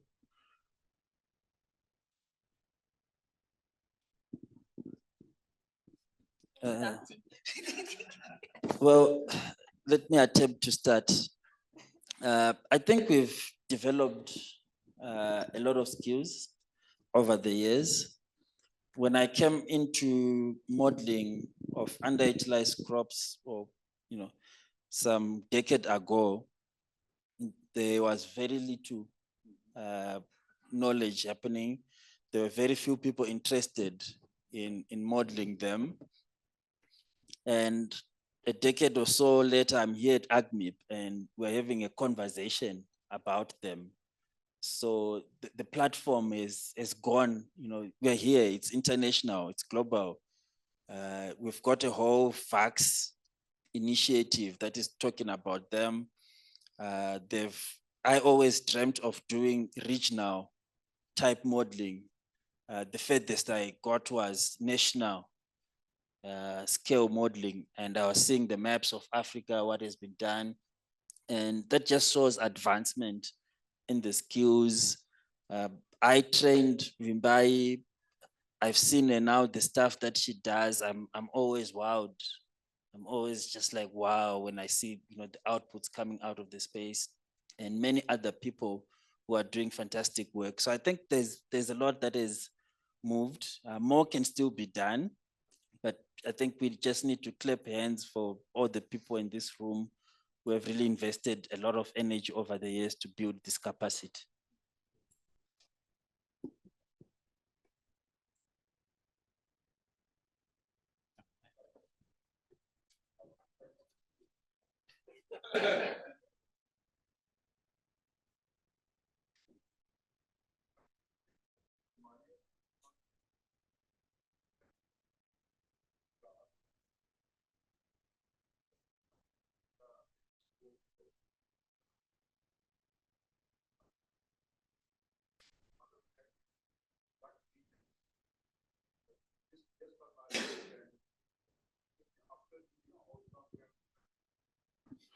When we will be able to do that, what areas and regions will benefit from this? Well, every region would benefit from a reduction in food loss and waste, but it actually differs. In low and middle income countries, it's mostly farm gate or post-harvest losses that dominate the food loss and waste. And in high income countries, it's post-consumer waste, which is basically, sell by date, spoilage in supermarkets, in your own fridge, that chicken that you didn't eat because you decided to go and eat tacos to El Nido. And it's that kind of, but the percentages are the same, What we modeled was a 50% reduction in food loss and waste. And it has a significant effect, not as big as a productivity increase, but obviously you could imagine it as added productivity if you reduce food loss and waste. So that's what we did. It's quite significant, and especially more significant when implemented in a bundle together with the changes in diet, the increases in productivity, and the food loss and waste. Yeah, I'm Dhanya from India. It's not only opportunity crops, there are so many opportunity varieties, especially in rice. There are some varieties in our area which are already fortified with iron rich. So in India, almost 60-70 people are, 60-70 women are anemic already. And I am also one among them, I think. So if there is any modeling work or anything which is possible in this line, it's like especially the already fortified nutritious varieties of rice, which can be incorporated in this kind of work, then we can promote it. Because I'm working on a project which is improving infrastructure facilities as well as ecosystem based adaptations. So we are going and finding out farmers who has all these seeds, who can preserve these seeds, so that at least in the future these seeds are there to we can see these seeds. So such kind of work also should be encouraged, I feel. And as far as okra is concerned, we have so many varieties of okra, Kevin, and it's in India is rich in okra. If you are planning something, you can contact our institutions.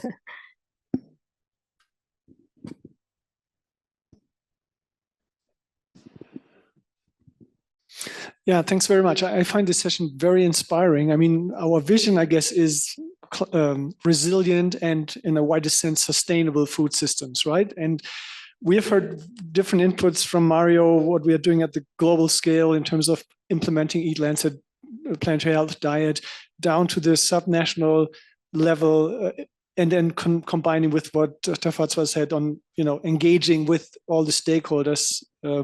So I would like to combine this towards a strategy for AgMIP into the future, because, we have a lot of pieces for an overarching strategy here. And if we think about our list of groups in the regional integrated assessments, I think what we need is a set of case studies around the world, like the work Roberto and John did with the RIA teams, and then expand on this, right? Adding some of those elements, like a complete food system analysis, all the way towards dietary change, the combination of existing crops with new crops, and then interact with the higher level scale. I mean, we will continue to model global scenarios about future diets, and then feeding this back and forth across the scales. I mean, we have talked a lot about this, but with this background and the existing infrastructure we have, I think there's huge potential, to really get a complete picture.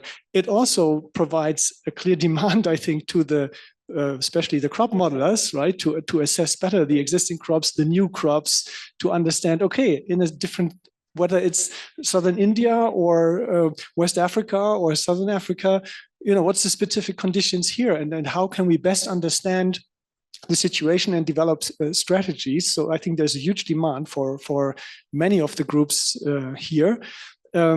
And it also connects then back to the global level. I wanted to stress the fact there was a lot of misunderstanding about the Eat Lancet diet.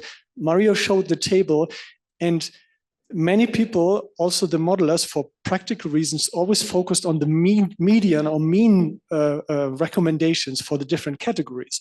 But there's a range, right? And so it's not that the Eat Lancet diet prescribes a specific combination for, across the world. No, there is regional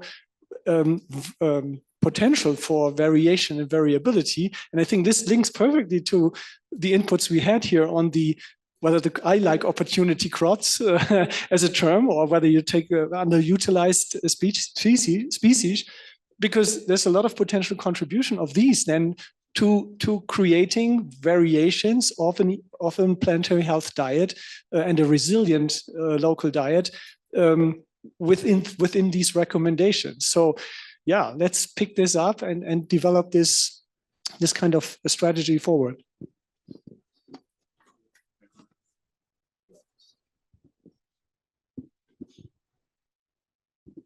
Thank you very much for this exciting discussion. I was wondering if there are some parts that we miss in AgMIP, and especially related to the global food supply chains. Can we quantify them, and are there scenarios on how they will evolve in the future?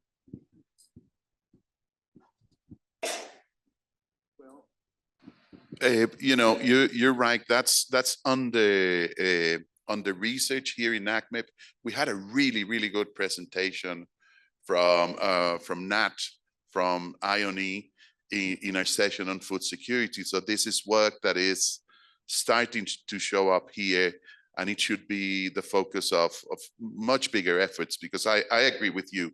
We want to talk about resilience. We want to talk about really, marketing some new products, etc.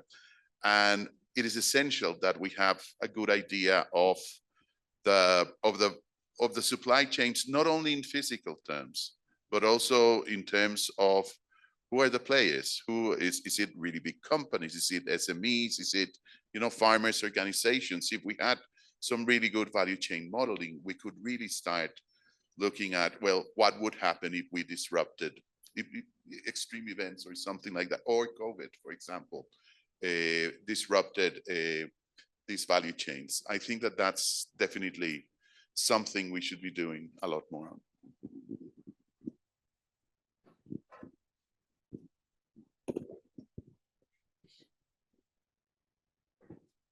this session is coming to an end, and I would like to thank you all for your inputs and comments. And I would like to end this session with a call to the AgMIP community to regroup and look at what we can bring to the table for a policy dialogue that is going to happen in September in Senegal on food system. It's African Food System Forum. It's the second one after the Kigali one. And I think that the work from AgMIP may be ripe enough to be presented to policymakers at the regional scale.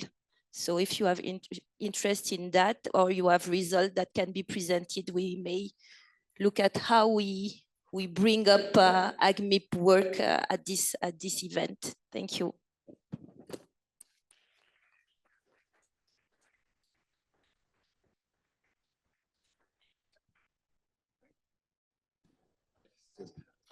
Not quite yet. No, you guys can go back to your seats. You guys can go back to your seats. Yeah, we have about 10 minutes, and so we're gonna do another lightning round of report backs from yesterday's working sessions. So hopefully those people are ready to do that. So yeah, just like you all heard it yesterday, just 1-2 minutes, just very quickly what you talked about in your session. So yesterday we had working session 5, Regional Assessment for Adaptation and Mitigation Policy Planning. Ashfaq or Roberto? Are you doing that? Okay, great. Yeah.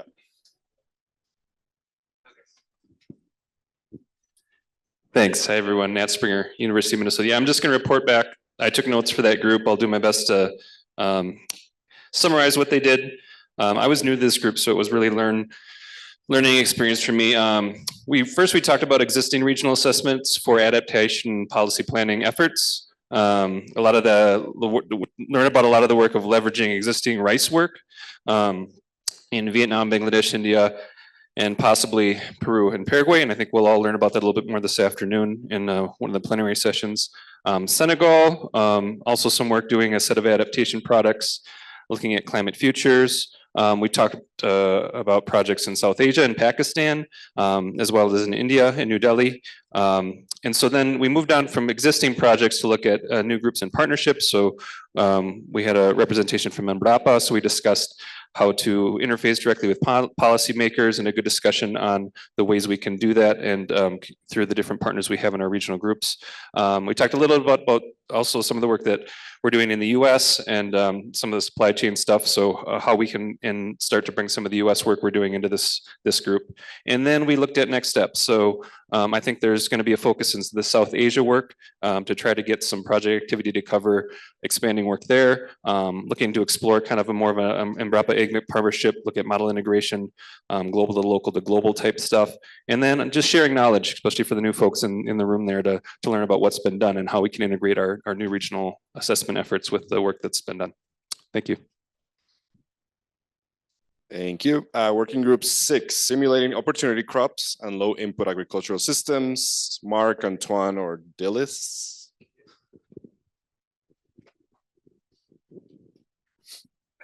Thank you, Eric. So we had a session on low input cropping systems and opportunity crops. There were about 25 participants and about 6-7 persons online.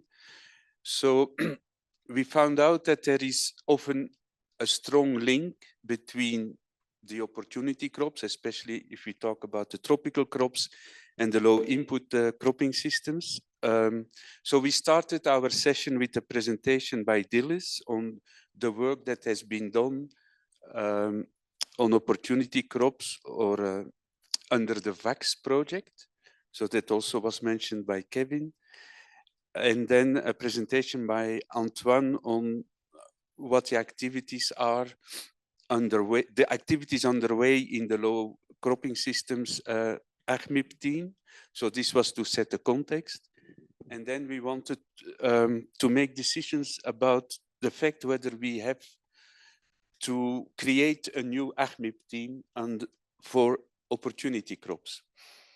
So from the people that were present, we came to the conclusion that it is probably a good opportunity to have a new AgMIP team for opportunity groups. So then the question was, who is going to coordinate that? And we not decided, but there was a suggestion for a coordination by somebody who was not there. So we have to work, we have to work on that. So, but our colleagues from South Africa maybe, and so we have to discuss with them. Are they here? Yeah.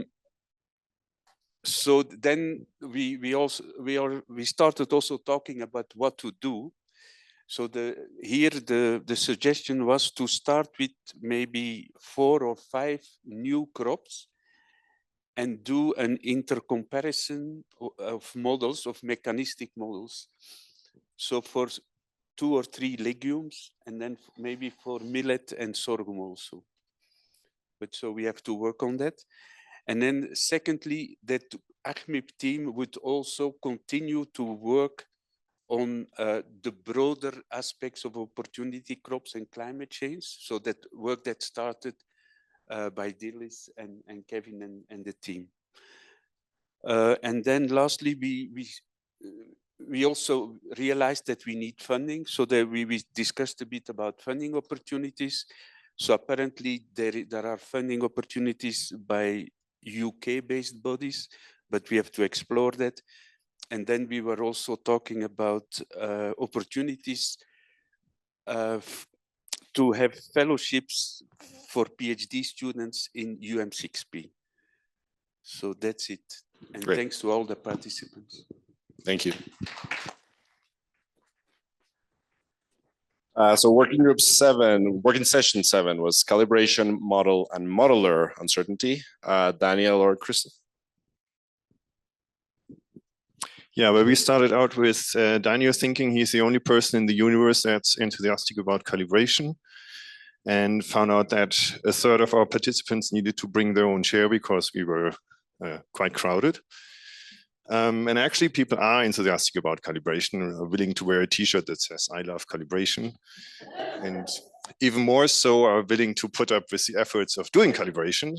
And it was greatly appreciated that Daniel and team have been working on a generic approach to calibration that was very helpful, or that was feedback. And Daniel walked us through the different steps of what's needed for calibration, which was really great.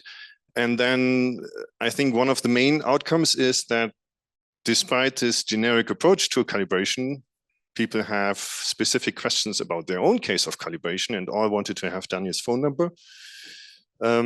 So we were thinking whether maybe a webinar or some more elaborate tutorial on calibration would be a helpful thing to do. And yeah, I guess one of the conclusions is also that models, even after perfect calibration, are still just models, and kind of there's still uncertainty in what they do, and that the human factor in using models is also one great contribution to overall uncertainty, and that we need to keep that in mind in the interpretation. Thanks.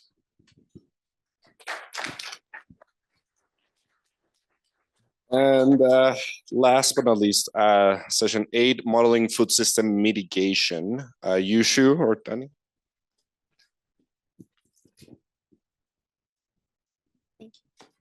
Hi, this is Yushu Xia from Columbia University, and I'm reporting on behalf of Session 8 on modeling the food system mitigation. So first, we talked about the major pathways for those mitigation options, focusing on improving lane management and also improving value chain practices. And then we talked about current AgMIP activities, particularly in terms of modeling croplands, grasslands, forest, livestock management, and also food production life cycles. So one topic that keeps coming back to us is that we need to consider beyond mitigation, which mainly includes carbon sequestration and greenhouse gas reduction. But it's also very important to think about co-benefits such as soil health, animal health, human health, water quality, and also biodiversity. And we need to combine those with those considerations of trade-offs related to nutrient use efficiency and also nutrition, as well as economic outcomes. We think it's important because those are key points we need to use to engage with stakeholders and meet their needs, and also that would allow us to secure some non-conventional sources of funding, such as from the private sectors. And in order to achieve that, we think we need to tie different AgMIP modeling groups together. And that's something that also keeps coming back to this meeting as well. And we also talked about that we need to leverage the integrated assessment modeling framework, which can simulate a whole bunch of mitigation options, but we want to take advantage of the expertise of the group to continuously improving model intercomparison and also grant choosing for that type of framework. So we also covered several other interesting points related to improving the modeling of agroforestry system, improving the accessibility of data sets, and also comparing process-based models with machine learning models, linking models across different scales, and also better reconcile the top-down and bottom-up approach in order to reduce the uncertainty associated with modeling different mitigation options. So it was a really fruitful discussion, and we will continue with those discussions. And that's what we have. We'll see if you get to have your coffee break. Thank you, Yushu. So a couple of things. So yeah, I don't know if they can bring up the slide with the breakout rooms. But I will say also, we did send everybody a slide template for the working group, working session report backs, which we didn't use just to keep things quick, but we do still want those, and we will include them in maybe the workshop report or something. So please do send those if you haven't, or just have them in the Google Drive. Okay, so yeah, we're going to coffee break, 15 minutes. And then we're going into presentation sessions. We tried our best to keep it to 4 every time, but this time we really had to have 5 sessions because we had too many abstracts. So for the first time, we're going to have one of the sessions. So PS12 is going to be here in the auditorium. The other 4 are in the rooms that you're used to. And then we'll go straight from there to lunch, 12:30 to 2. And then we come back here at 2 for our plenary. Thank you. I think there will be, just again, not to the bank, but to the other 2. There's right. There will still be tours. Yes, Yeah. we will have to the same places, the museum and the trade and the field trade.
and life cycle assessment.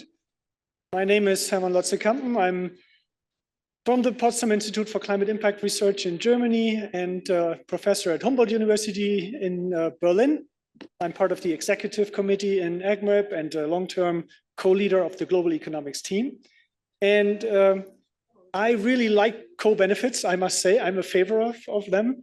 On the one hand, people could say, yeah, co-benefits are just you know, a nice thought, but easy to get to. But the challenges we are facing, you know, all the dimensions, all the things we are discussing, I think we need really to focus on where are the co-benefits, not only between climate change mitigation and adaptation, also between food system transformation and sustainability, sustainable development in a wider sense. So I think it's an urgent need to explore where are the co-benefits, how can we reap them, how can we overcome barriers. So I'm very happy that we have this session with a very eminent keynote speaker, and three other colleagues, which I'll introduce later. So for our keynote, we have Sonali McDermott here with us. She's a climate scientist, associate professor and chair of NYU Department of Environmental Studies. She works a lot on climate change impacts on agriculture and food security and impacts of land management on the environment. She's also heavily involved with the regional and integrated assessment teams in AgMIP and a research affiliate at the NASA Goddard Institute for Space Studies. So, Sonali, the floor is all yours. Yeah, thank you. I'm a little shorter, so hopefully you all can hear me. All right. How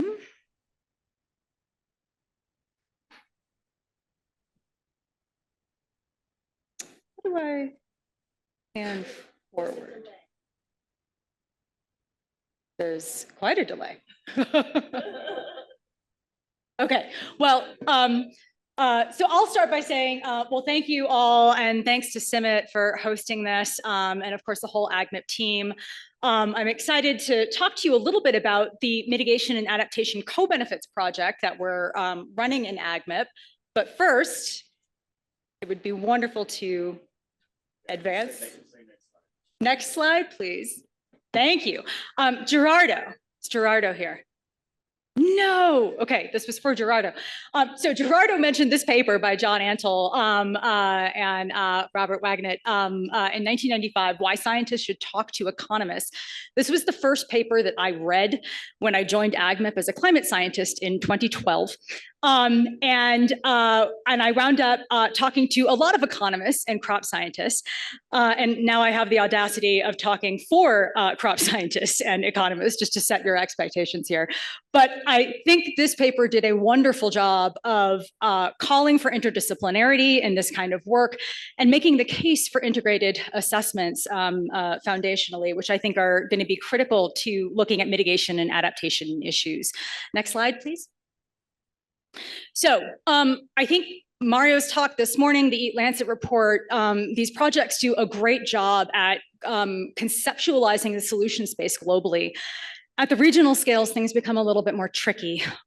We ask what agricultural system transformations actually work biophysically to improve yields, productivity, reduce greenhouse gases, conserve water. And work is in quotes because what works is as much a matter of measurement as it is a matter also of priorities for different decision makers and stakeholders. And I'll talk about that a little bit later. Now, for those strategies that we deem to work through our approaches, we ask, can they scale, right? What are the costs, incentives, labor dynamics, even gender dynamics? What are the socioeconomic co-benefits and trade-offs that constrain what is potential to what can actually happen, right? What is likely to happen. And so evaluating all of this in the field simultaneously can be difficult, particularly when thinking about future climate change. So we argue that evaluated models can provide some insight. Next slide, please. So I'm going to outline the framework that we're using for this project, motivate a case study around rice, although this is not necessarily specific to rice. And can incorporate other cropping systems, and then I'll reflect on some regional results. Next slide, please.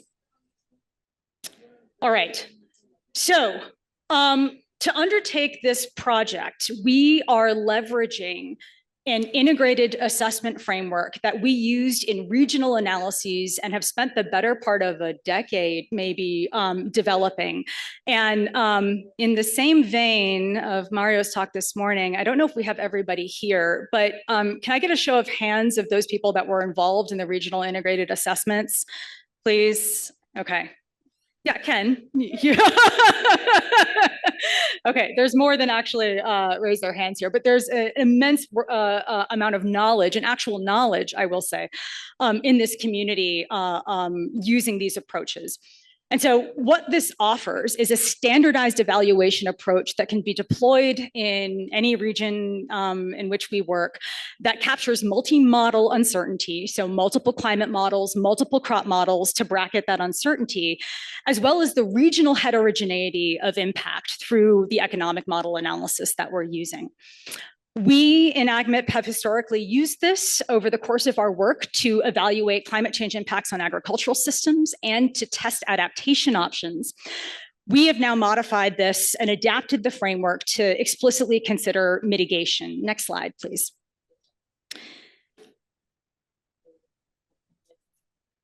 Thank you.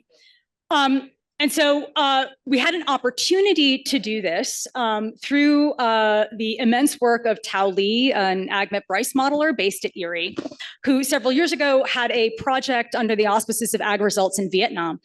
And to do this work, he had coupled an older version of ERISA, this is a few years ago now, to DNDC with the explicit intention of dynamically and simultaneously evaluating crop responses and results, yields, alongside different species of greenhouse gases, soil carbon sequestration, and soil water dynamics that become important in these systems that at the time ERISA wasn't capturing to the extent that we needed in terms of management principles. So we leveraged this model framework. It was sort of exactly what we needed to advance our integrated assessment protocol from adaptation all the way through to mitigation. Next slide, please. And the last important point of this framework is our trade-off analysis, our co-benefits analysis, the economic part of our assessment. And so for this, we use a trade-off analysis, multidimensional assessment tool that was developed by Roberto and John Antle and many others based at Oregon State. And this is a tool that allows us to understand, simulate, quantify adoption, but also impacts of things like new technologies, new management systems, changes in policy, climate change on heterogeneous farming systems. And so what I mean by that, this is predicated on the idea that there is no one representative farming system or representative set of management principles. There is heterogeneity across farmers, across their household characteristics, across the way they implement management over a region. And so this requires that we capture that heterogeneity in the form of survey data, management data. And with that, we're able to build a distribution of baseline conditions, baseline systems, and then ask the question, well, if a new technology is introduced, who adopts? What are their impacts? What are the net farm returns? We can look at population poverty rates, climate change vulnerability, and more indicators can be added as needed depending upon the data that's available. So this climate crop economic framework gives us a fairly powerful set of approaches to understand these changes. Next slide, please. Okay, so I'll motivate rice and then reflect on some regional results. Next slide.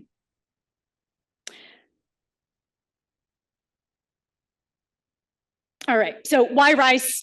Very quickly, I don't think I need to motivate this. It feeds a lot of people. It's going to be impacted by climate change. It drives climate change, and it consumes a lot of water. Next slide. So more importantly and relevant for this discussion, what is the solution space? Well, there are many management interventions that are discussed in the literature, in experimental fields, even in farmers' fields. I'm going to focus a bit more on the water management side of things. And so the chief principle that's discussed in this mitigation and even adaptation context is alternate wetting and drying. So most of you might know what this is, but it's an alternative to continuously flooding your paddy where you're implementing maybe a minimal amount of ponding and then letting the root system dry down so that you alternate between wetting and dry cycles during the course of a growing season. By eliminating the continuously flooded conditions, you dramatically reduce methane emissions. And this is pretty well documented across this space. It also provides advantages for conservation of water. This can be paired with an assortment of other management principles, which we are able to test using this model framework as well. And adopting one or more of these can be considered climate smart. Next slide, please. And this is where it gets interesting, right? It's already interesting, even more interesting. And that is that the promotion of these principles is now featuring in national level policymaking. So 11 countries have now pledged either AWD or some form of water management in rice towards their climate mitigation strategies. It also features in national adaptation plans. There are emerging methodologies. Vera and Gold Standard have just released methodologies for looking at water management within rice for carbon crediting in terms of the methane reduction. At the local and watershed levels, people are interested in AWD to conserve water in water scarce regions and even build autonomy where water is contested, where resources are contested. And our Southern India site is actually a case study of that. In addition, there are companies like Lotus Foods emerging. They've trademarked more crop per drop, and they provide premiums to farmers to farm with these kinds of principles. So it's an interesting space. Next slide, please. Therefore, why isn't everybody doing it, right? And that is one of the big sort of questions here. And there are many uncertainties. There are uncertainties around factor productivity, particularly labor, issues of access and control of water that you need to practice AWD. There are gender issues. And so these lead to relatively high rates of disadoption regionally, where we see farmers go in and out of adoption, disadoption, and even the spatial distribution of that is something we're still trying to understand. It's true that AWD may conserve water, but changing climate induces more stresses. So how sustainable is that? It's well known that AWD can mitigate methane, but now you're exposing your soils. So CO2, nitrous oxide become trade-offs that we need to, that our modeling framework has potential to capture. And then finally, in the end of the day, can this scale? Can this scale meaningfully and over time to be relevant to climate change? Next slide, please. Okay, so I'm gonna go through very quickly some results. And they're not going to have a lot of detail in them because of the context of this talk, but happy to talk about it afterwards. But it's more important that I want to offer up some reflections and lessons learned. So next slide, please. Okay, so we took this multi-model integrated assessment protocol and we deployed it at 3 different regions, sites. The first is where Tao Li had already run his model and had calibrations for, and that was in the Red River Delta in Vietnam. So we published that paper last year. What I'll present on very briefly today are results from our Bangladesh work, of which there are several people in this room who have contributed to. And that is something we had a wonderful discussion in preparing over lunch. So we are actively working on that. And then in India, we have deployed a full RIA. So in Bangladesh, I should say we leveraged existing data. Red River Delta, we just did the biophysical part of the analysis. In Southern India, we're conducting the full MACB MRA with novel data collection. So that's still work in progress. Next slide, please. Okay, so in Bangladesh, we actually worked across 8 districts. I'm only showing results for 3 districts here, in part because these 3 districts were part of a randomized control trial, a really great study done by Brock and Monash and Cornell University, Chris Barrett's group there, where they exposed farmers to different groups of farmers to different amounts, times, durations of training on AWD and SRI, and then tried to understand what adoption looked like in that context. There were a subset of sites that had all the management information, or most of it, that we needed in order to run our models. And at each district, so 3 districts, we separated the farmer population into 6 strata. Well, two strata per district, smaller and larger farms. We then ran this analysis for historical climate conditions and two different future scenarios, one that's less extreme and more extreme climate change that were differentiated primarily in terms of the mean temperature change. So about 1 degree versus 3 degree mean change. Next slide, please. And I'm going to show you a few relative changes in some complex plots, but before that, baselines matter. So what I'm showing you here are simulated yield results for all the sites across these districts and methane. Just a couple of things to note here. There are some smaller yield differences and differences in these distributions. On average, AWD in the blue and SRI in the green yield about 5 to 10% less than conventional flooding, which is in the orange. The methane, as expected when implementing AWD and full SRI, which is AWD plus a couple of other management principles, those unsurprisingly show quite significant reductions in or quite significantly lower methane emissions. Next slide, please. So with that in mind, a few complex plots that I know Cynthia loves, but I will work to dispel you of that, to show you. Okay, a lot going on here. So these plots are showing each district and strata that we worked in, the two climate change scenarios. I don't know if this works on top. Okay, in the X's, the X's are the less extreme scenario. The boxes are the more extreme. For our different management conditions. On the y-axis is the percent change in net farm returns. So anything above that 0 line shows an increase in net farm returns. The x-axis on the top plot is your percent change in methane. On the bottom plot is the percent change in water use efficiency. So in some ways, we can kind of consider that top plot, it's a consideration for mitigation, where the bottom plot is sort of a consideration for adaptation. A couple of things to point out.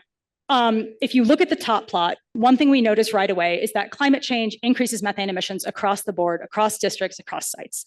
It increases it more for warmer scenarios than cooler scenarios, which is expected. Climate change, we're also integrating the higher carbon dioxide, increases water use efficiency across most strata and sites.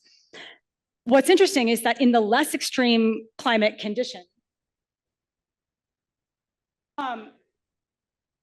you actually see increases in net farm returns. Now, we're not suggesting climate change is an adaptation strategy, but you can start to see these trade-offs emerge. And there's a different story to tell depending upon whether you're interested in variables that are related to mitigation versus adaptation. Next slide, please. Okay, yeah, I'm hurrying up. Okay, this is our adoption analysis. And so here we're asking the question, what happens if farmers switch, okay, between conventional flooding and alternate wetting and drying in red and SRI in blue? And the upshot with this, the plots are the same axes, is that we see that active switching, which is a different question than we asked before, actually reduces relatively methane emissions quite significantly and increases your net farm returns. And that adopting more than just AWD alone is actually, it conveys greater benefits to the farming community. Next slide. So just a couple more slides that I want to get through very, very quickly. So a few key considerations and lessons learned. Firstly, it is really difficult to leverage existing data to get what we need from this modeling framework. We really need boots on the ground, like just brute force data collection at the intersection of crops and greenhouse gases in order to make this work. Secondly, hard lessons that we learned is that we need some consistency in the experimental sites that we're designing to calibrate our models and what farmers are actually doing in their fields, including the variety, which we realize can be very sensitive with respect to methane emissions. The last thing I'll quickly say here is that what we didn't capture in our socioeconomic surveys is that farmers in southern India, at least, were already getting payouts from Core Carbon X to implement pani pipes, install them in their fields, and we didn't capture that information. So we have a novel survey that we developed. It's available. You can ask for it. If you're looking at rice, you can adapt it for other cropping systems. We have that publicly available, and that will be, that's something we've updated as a result of this process. Next slide. Sorry. really fast, 2 more minutes. Modeling. A couple of things we learned from modeling. In the regional integrated assessments, historically, we reinitialize the models for these pools every year. Now, because of mitigation and the questions that we're asking, we're carrying these pools over, right? So we need to kind of understand those dynamics a bit better. We need to calibrate and evaluate sensitivity that's multivariate now. So not just yields, but yields, greenhouse gases, and Ken, you'll have some affinity for these plots down below. But these are single factor sensitivity tests that we're working on. We're also going to include some multi-factor tests. Tashi gave a really good talk the other day about different models that now have capabilities for rice methane. And so we're interested in multi-model. And very last slide, I wanted to make a mention. Next slide, please. Okay, the stakeholders and decision makers. A few lessons learned here. To be a little diplomatic, we were surprised in Bangladesh, there is such a diverse set of opinions, mandates, incentives across the governmental levels and top down versus bottom up. People think differently about mitigation. They think differently about these strategies. And so it's not this uniform message of governance that you're getting around what management implementations to take. With the rise of carbon markets and new players in this space, they're also developing monitoring, verification, and reporting tools. How can we intersect with those and actually compare tools and approaches for more transparency? And my last question posed to you is more philosophical. We're asking a lot of farmers and a lot of land, right? Who is responsible for mitigation? Who gets to decide what's important? How does that shape the analyses? As you can see, the different quantities we look at, and who decides what's optimal? I think these are questions that we really confront and what we had to confront when we were sitting down at the table here. So thank you. I know I went over time. Appreciate your help. Thanks so much.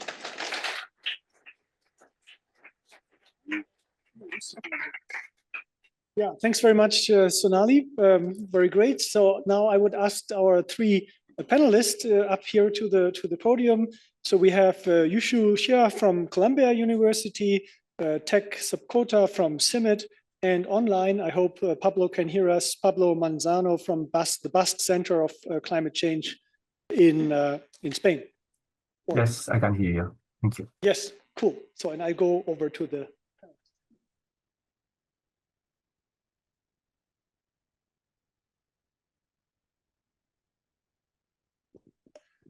All right, thanks a lot. So before we go into the discussion also, I mean, this was an extremely rich presentation, Solani. Thanks very much, but I suggest that we take the discussion later all to here. And I would ask each of you to give like a 3 to 4 minute reflection and bringing in your points so that we can then have a joint discussion. So Tech, let's start with you. So Tech Subkota is a principal scientist leading the climate change unit at CIMMYT.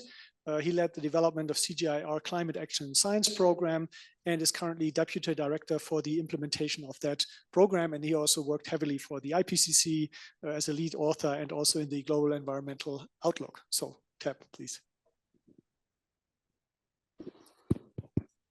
Thank you. Thank you, everyone. Good afternoon, everybody. So I have 4 minutes and I have 4 bullet points to cover in 4 minutes. So I'll try to make justice on that. So I would start my comments starting with the food system approach to climate action. So to my knowledge, food system approach to climate action was first introduced in IPCC special report on climate change and land and subsequent publication that we had on Nature Food, specifically from the food chapter of that special report. And 4 of our authors, Cynthia is the lead, and Mario Herrero, myself, and Eric are still in this room, I guess. And then in that report and subsequently food system approach, our food system has been defined as all the actors and their activities across the food value chain, right from production through transportation, processing, food preparation until consumption of food, including management of food loss and waste, and climate impact and climate solutions across those spectrum is the food system approach to climate change. And then what kind of, we all know that we are under climate crisis, and what kind of climate crisis that food system is under, and what are the challenges that food system is under this climate crisis. The challenge that we had from the food system perspective is how to stay within 1.5 to 2 degrees centigrade as set out in Paris Agreement, and doing that without compromising the food and nutritional security of those farmers, specifically those smallholder producers and consumers around the globe. That's the challenge we are having, and then we all know that we need urgent action in order to make our farms, our landscape, and whole food value chain climate resilient. But we should also understand that without significantly reducing greenhouse gas emission across the food system, which is responsible for about 1/3 of the total anthropogenic greenhouse gas emission, international climate treaties such as Paris Agreement is not possible. So both adaptation and mitigation are necessary across the food system, and it is not only in the agricultural production, but also across the food system, both on the supply side and demand side of the food system. Now, can you change it to the next slide, please? So fortunately, there are multiple opportunities across the food system as a climate solutions, offering both adaptation as well as mitigation options.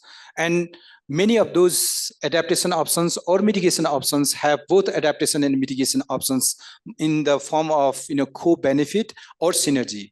I will come on later if time permits what I mean by synergy and co-benefit, but let me walk you through this figure very quickly. So the options on the left side of the figure are adaptation options, for example, with different degree of feasibility and potentiality as shown by different color density and number of dots. The mitigation benefit, co-benefit or synergy of those adaptation options is shown in the middle column by different color depth and different points over there. And then the options on the right are the mitigation options with different degree of mitigation potential and their cost effectiveness is shown by the color of the bar, for example. Those blue bars are cost effective options, whereas those dark red are most cost expensive option, for example.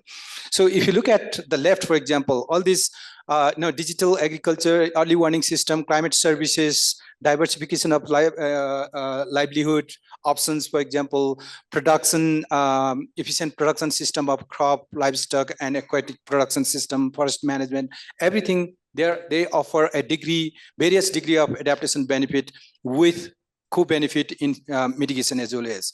And those on the right side, such as renewable energy in the production system, or carbon sequestration in farm and landscape, or minimizing food loss and food waste, all the management options across crop livestock systems, they offer various degree of mitigation benefit. And they also offer adaptation co-benefit the other way around. So I would stop here, but I would just like to make one final sentence that food system offer most cost-effective mitigation options compared to other sector of the economy. And as per this IPCC report, this is the figure from the IPCC AR6, and as per this assessment, mitigation options across the food system that are costing less than $100 per ton of CO2 equivalent abated would, if it is implemented, it would lead to the reduction of mitigation by half of the 2019 level. I'll stop there, and then if we have time, I'll come later on. Thank you, Tech, very much. Great, thank you. So we then turn to Yushu. She's a Labonte Assistant Research Professor at Columbia University, specializing in soil health, remote sensing, and ecosystem modeling. She earned her PhD and MSc degrees in environmental science from University of Illinois at Urbana-Champaign, but the first degree from Zhejiang University in China. And she's working a lot on improving soil survey and soil modeling efforts. So, Yushu. Thank you very much. Hi, this is Yushu, and I'm a first-time AgMIP participant, so very excited to be here on the stage to engage with you. And I am a soil scientist, so hopefully I can provide some perspectives related to soil. And I would say that my research is really focused on soil health and also try to evaluate the various ecosystem service outcomes associated with soil health, particularly focusing on carbon sequestration and greenhouse gas emissions. So one important point I want to bring out is that when we think about carbon sequestration and greenhouse gas emissions, it's relevant to climate mitigation, but it's also relevant in terms of co-benefits because if we can improve our soil management to improve carbon sequestration, then very likely we will have soil with better fertility that can support crop growth better. And at the same time, if we can reduce nitrous oxide emissions, then we can also potentially increase nitrogen use efficiency and also better support croplands and also grassland management. And I want to really introduce this new project that AgMIP is launching right now for U.S. agricultural accounting of carbon sequestration, productivity, and also greenhouse gas emissions. And we're going to do this AgMIP-based protocol for carrying out model intercomparison and also ensemble in collaboration with the U.S. Department of Agriculture. As you can see from the flowchart on the right, the workflow is that first we're going to collect this core data sets, including site information, management information, and the various observations that are essential for model calibration and verification. And the ultimate goal is that we want to be able to build this modeling system that is scalable from the operational scale to the state level and also to the US national level. And we can utilize this system to understand how climate smart practices or conservation practices can influence the various ecosystem service outcomes, as well as understanding climate impact in this system.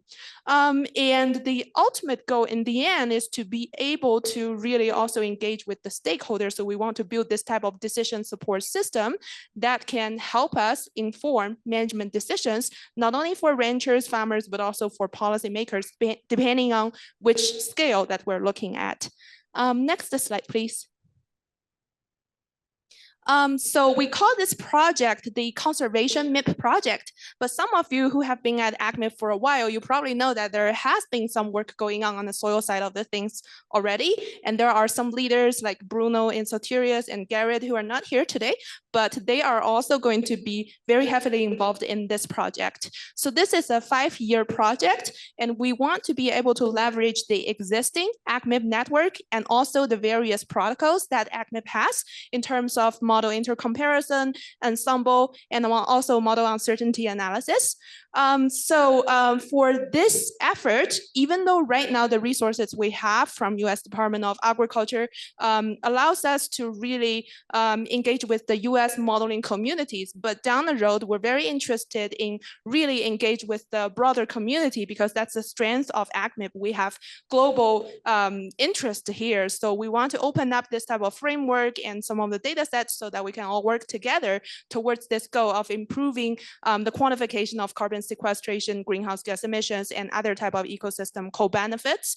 And there are various steps related to this project, but in general, we're hoping to really compile the data sets, improve the protocols, engage with the modeling communities, and in the end, we want to carry out this project at multiple scales and also build this platform where we can really disseminate the knowledge that we have gained from this project. So that's about this conservation project.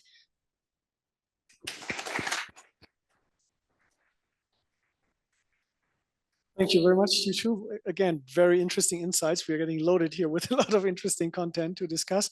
But let's turn to our final panelist, Pablo Manzano, who is online with us. He's a fellow at the Basque Center for Climate Change in Bilbao, Spain, and a visiting researcher at the University of Helsinki. He has a PhD in rangeland ecology at the Autonomous University of Madrid in Spain, and he works a lot on pastoralist systems at IUCN, FAO, and other international organizations. Pablo, the floor is yours. Thank you. Thank you for the invitation to this panel and to the AgMIP, which is also my first time to attend. And as you have presented me, I have worked a lot on livestock systems. And both regarding adaptation and mitigation, sometimes the analyses that are done on livestock system lack a holistic understanding, a more interdisciplinary or transdisciplinary understanding of what is going on there. And this is relevant to our community. It is relevant to when we are analyzing climate impacts. For example, in the case of pastoralists, we have described this in this One Earth paper that is also related to a further work that we published 2 years ago at Animal Frontiers. Sorry, where, Pablo, sorry, yes. can you go a bit closer to the mic? Yes, like here, maybe, like this? Yes, thank you. Okay. For example, it's not a problem. The lack of transdisciplinarity is not an exclusive problem of the climate change scientific community. For example, the anthropologists have very long misunderstood the role of longhorns in longhorn cattle, thinking that it was more of an aesthetic trait, and without understanding that it was very related to the capacity of animals to lose heat in very heat-stressed environments that were hot and humid. And also regarding the development interventions that are proposed in many of these areas, very often it is forgotten that for adaptation capacity, the traditional knowledge of these communities is a very important element that can change the trajectories, the development trajectories of these whole communities, making a difference on whether the whole community will collapse or it will be capable of recovering from a collapse trajectory. But maybe what is more relevant to what we are discussing nowadays regarding livestock and regarding livestock in our community is the application of these holistic perspectives into mitigation scenarios. And this is something that we have been working on lately at the Basque Center for Climate Change. And I think the best example is a study that we have done in Tanzania, where we compared the emissions from a pastoralist-dominated area in Loliondo Game Conservation Area, which is next to Serengeti National Park, and which has a big amount of emissions attributed in the Tanzanian inventories, with what happens in a nearby protected area, which is the largest protected grazing ecosystem in the world, the Serengeti National Park. Why that? Because very often we are seeing livestock abandonment and livestock intensification as an option for climate change mitigation and for greenhouse gas emissions abatement. So it was logic to compare what would happen if we would abandon this livestock dominated area, if it would be devoid or if it will be filled up with wild ruminants that will fill up this ecological niche. And the result that we obtain, you can see here the emissions that we could estimate for both systems, is that the emissions per square kilometer are the same. So that what it means is that because we are not understanding that a lot of these grazing systems are occupying natural ecosystems, even if we are getting a profit out of them, we are attributing these emissions to inventories, even if they are natural and if they are inevitable, which in our opinion should drive with further work, because this is something that we should be able to apply to the whole world, but with further work we should be able to nuance a lot all the emissions that we are now attributing to grazing livestock. And some of you may think that, well, that Africa and East Africa is the special case because of the abundance of wildlife, but actually we are right now preparing a work that we started with a master thesis of a student at the University of the Basque Country, where we have been trying to establish the same type of baselines in large protected areas in Europe.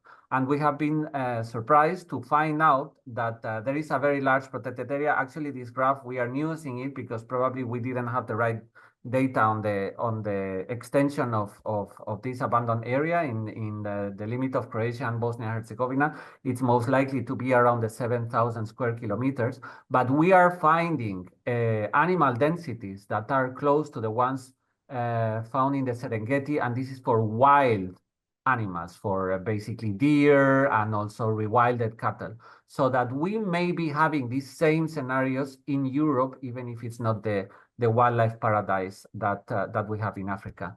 And we think that these insights highlight the importance of these holistic views, and also how much we have to nuance a lot of the discourses on diets and on emissions in food systems. Thank you.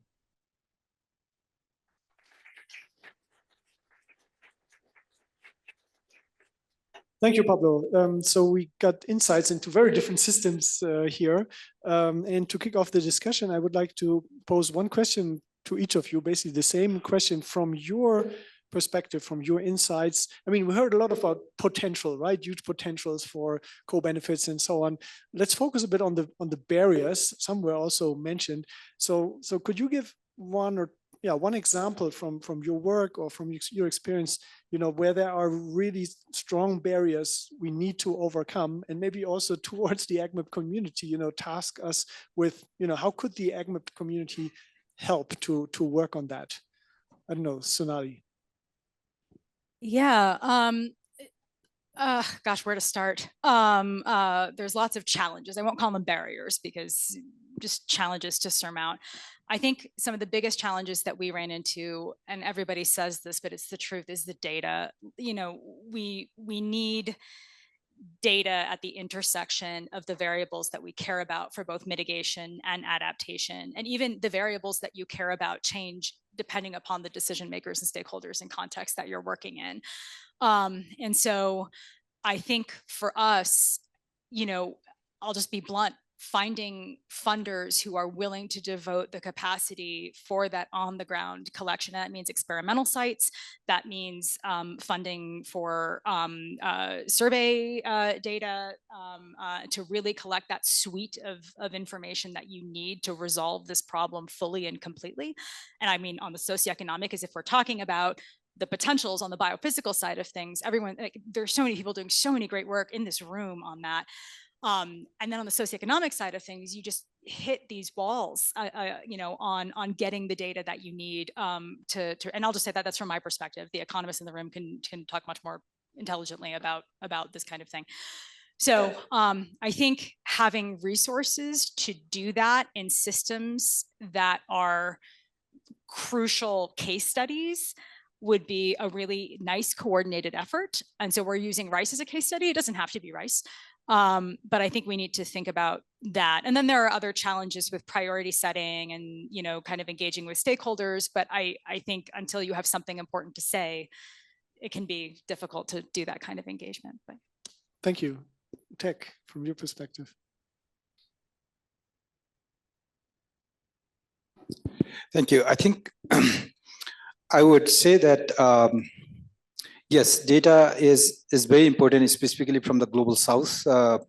We have very sparse data from the global south, but I would say that research and innovation has done quite a lot, but we are not reaping quite a lot out of that because it is not reaching out to farmers. So I think the advantage of all this, international forum is sharing those knowledge so that you don't have to reinvent the wheel again and again, and try to use those data and analytics to co-create and co-develop those solutions together with the stakeholders to make it more relevant, more practical, and more strategic for them based on the prioritization and the locally relevant context.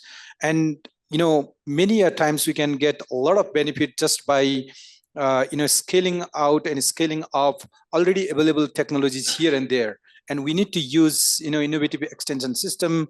We can harness, the capabilities of machine learning and AI to utilize the available data and also local knowledge together with the stakeholders, working with them to co-create the solutions with them, rather than, cutting edge science is a parallel thing, but a lot of things can be done working with the stakeholders at the farm level, at the very ground level, which we're not doing that much. So analytics has to go hand in hand with working together with the local stakeholders who are the real beneficiaries of all these technologies. Thank you. You should. I think the challenges are pretty similar across different type of systems. So data is definitely a big challenge also in the soil science field. And I'm sure that everybody has heard a lot about those carbon markets type of discussion.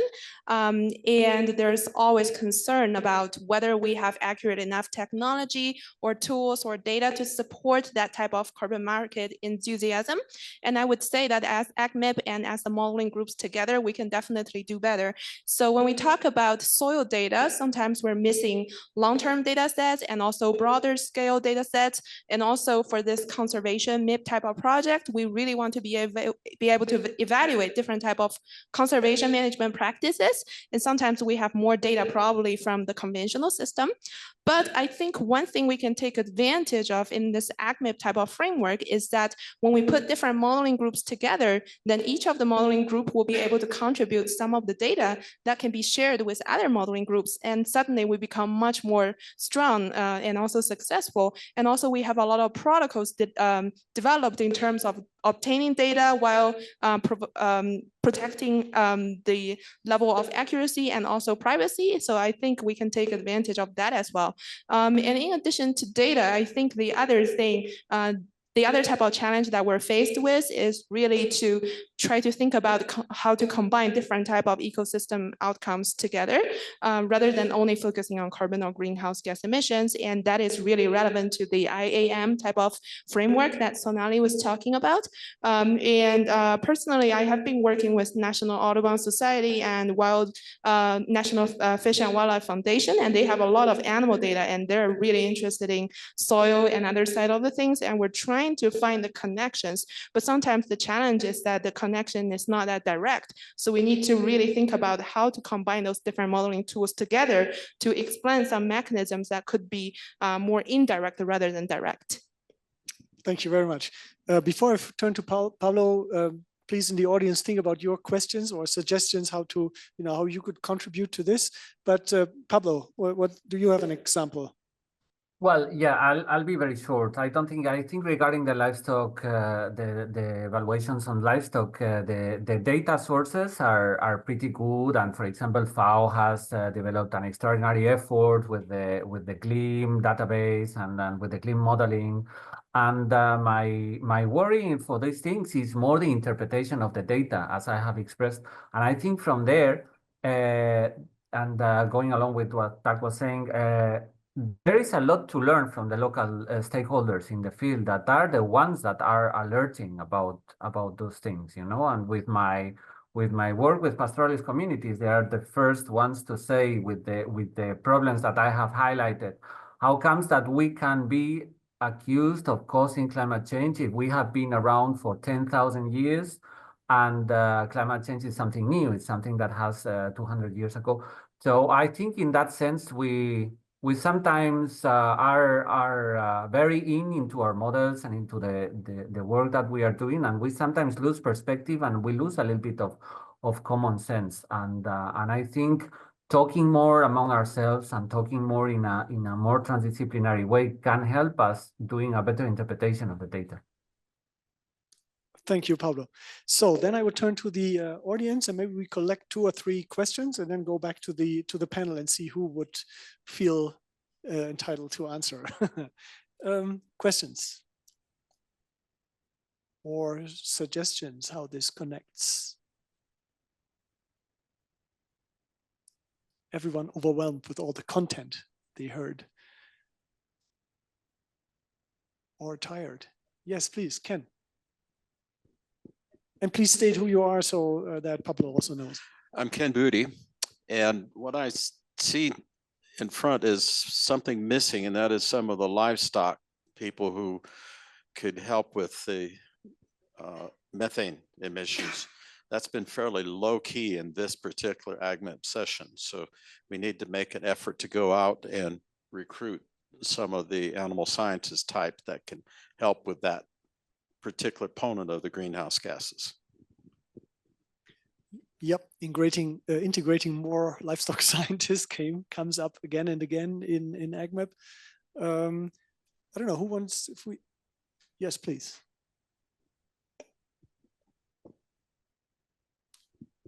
Ben Jones, Fire Australia. I think Sonali's presentation was quite inspiring. She's actually looking at the heterogeneity of farms as input data, which means she should also be looking, I imagine, or making projections about how farms will grow or get smaller over time, which I think is one of the plenary presentations at the start that was talking about how the proportion of agricultural rural people is decreasing. And I wonder if there is interest in that as a consequence of some of the different adaptation and mitigation options, because it will have some really interesting consequences for communities as well. Thank you. Let's turn. Sonali, maybe you want to respond to that? Yeah, just very quickly, I think that's fascinating and, a really, really great idea.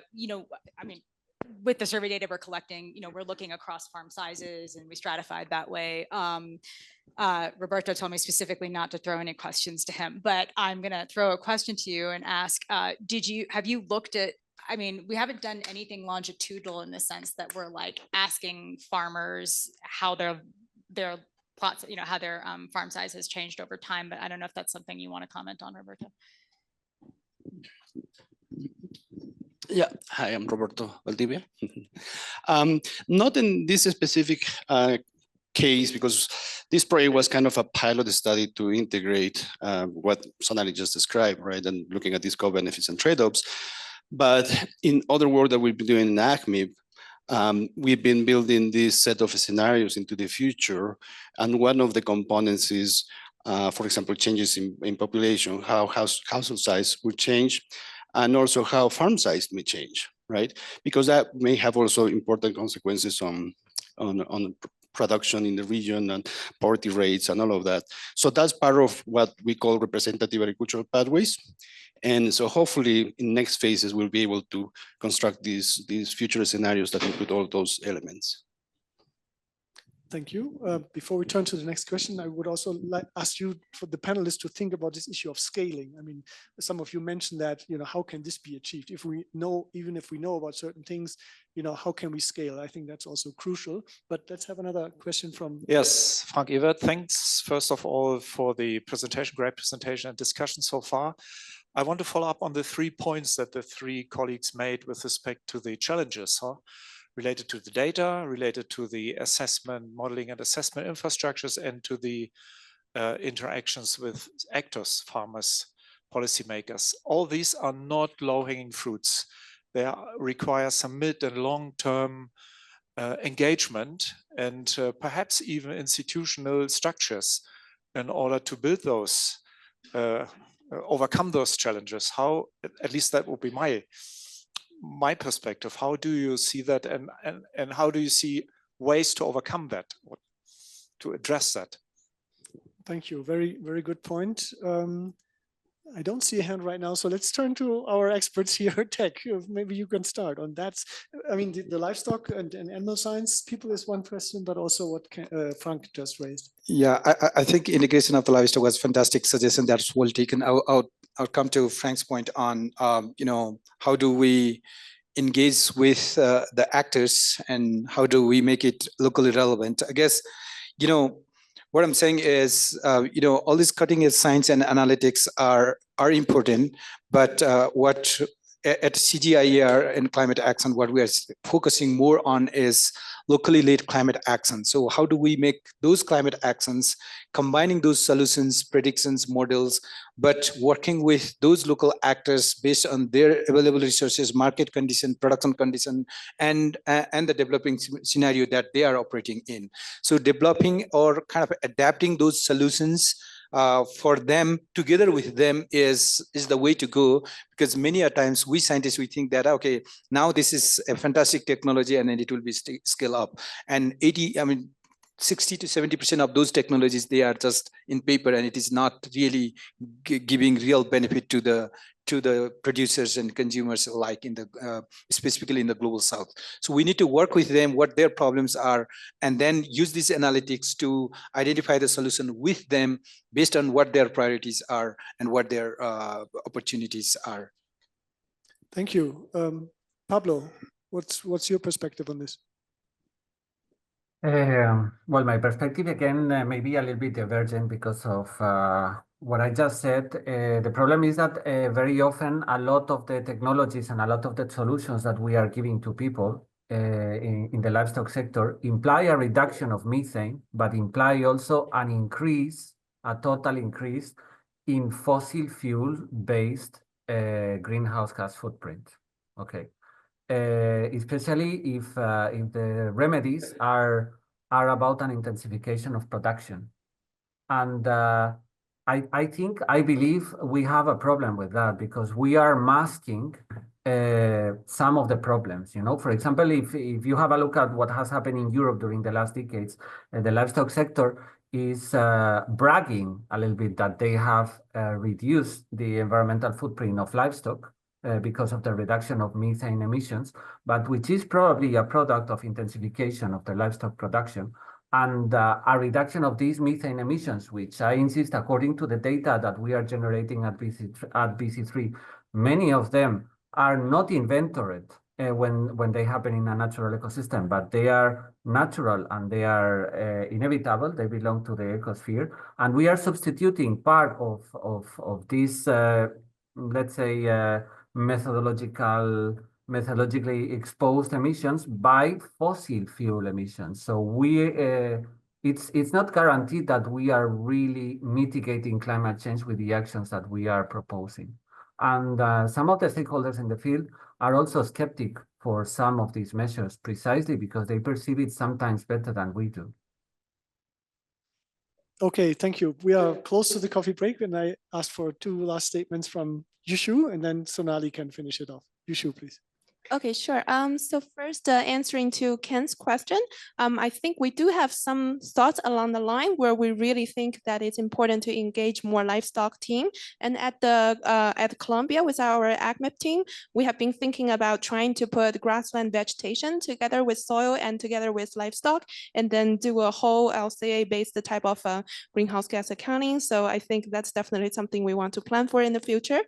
In terms of stakeholder engagement, I would say that we really want to emphasize this type of stakeholder-centered process in AgMIP. So basically, we develop the model, we improve the model, but when we improve the model, it's not just working with the modeling groups, but we also want to collect the feedback from the stakeholders during workshops or through surveys or things like that, so that we can continuously improve our model. That's not only helpful for the modeling group, policymakers, but also farmers and rangers. I also want to add one little point about scaling.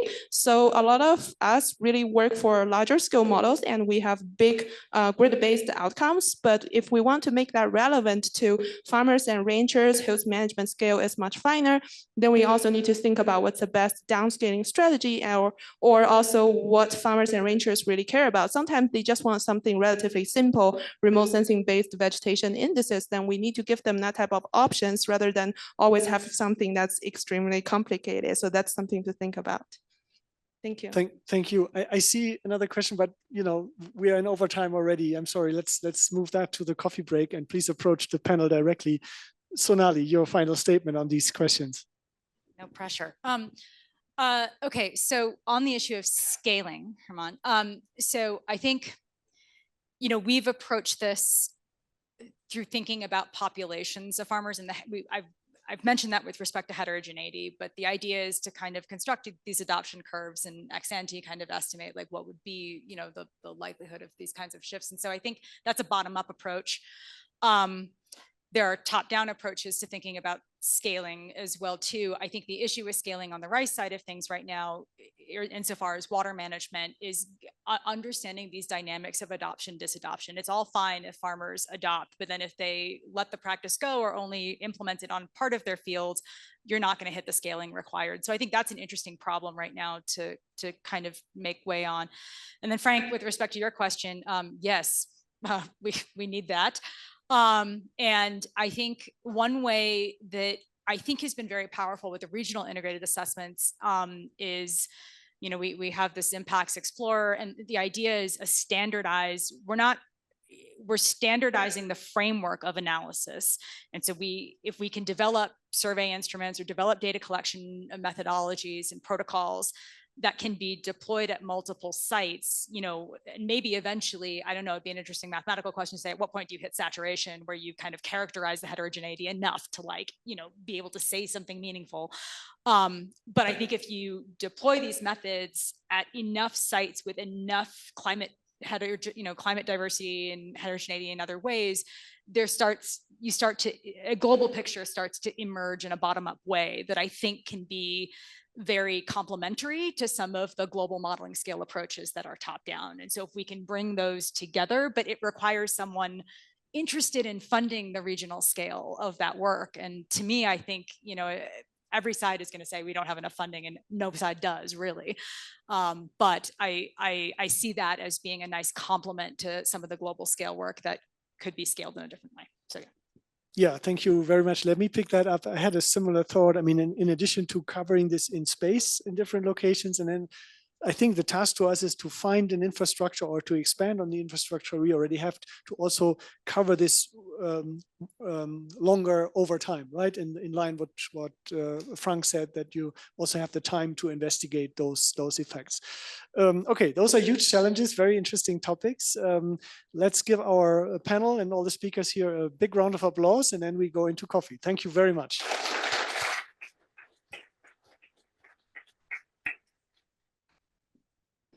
Yeah, so if they could bring up the slide with the breakout rooms, although I think you all probably know them by now, but so yeah, we'll go into coffee break, then we have our radical collaboration sessions. I don't know if they're, Natalie, could you ask them to put the slide?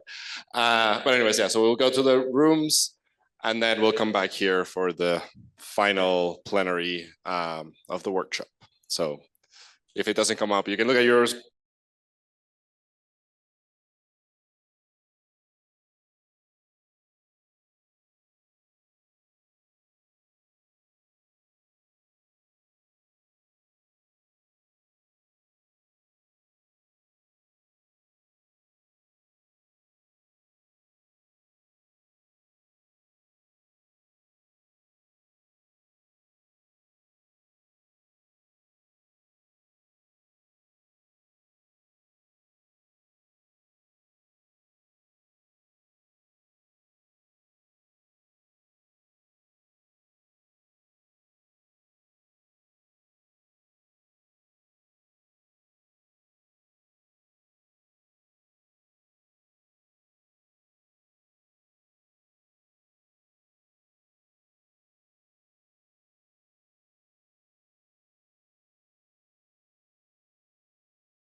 Actually.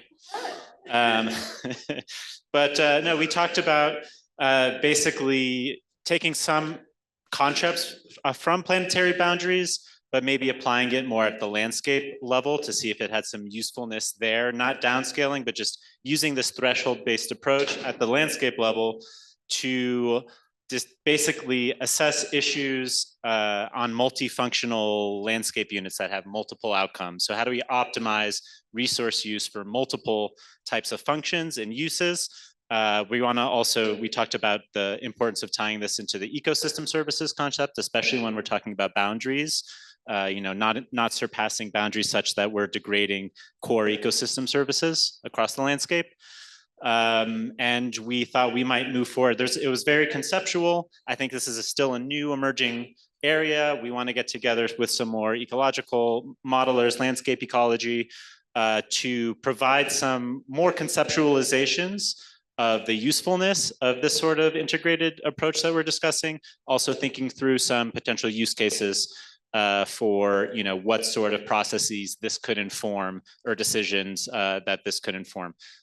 So I think that captured some part of it. Thank you, Kevin. Yeah. So known unknowns in crop impact projections. I don't know if Rogerio or Ignacio can do the report back. Or anybody in that group? Just a very quick 1 minute, what you talked about. It was supposed to be Ignacio. Okay, we'll see if he comes back in, so well. Okay, so 3, agricultural adaptation and mitigation, pathways and limitations. Florian or, oh. So yeah, we discussed mostly that adaptation and also mitigation needs local context and global upscaling. So a collaboration across scales is necessary. Again, there was a strong advocacy for we need this integration across AgMIP teams and better information exchange. And people would very much appreciate an AgMIP database with all different topics that people research on. At least one single person was very skeptical about the usefulness and effectiveness of that.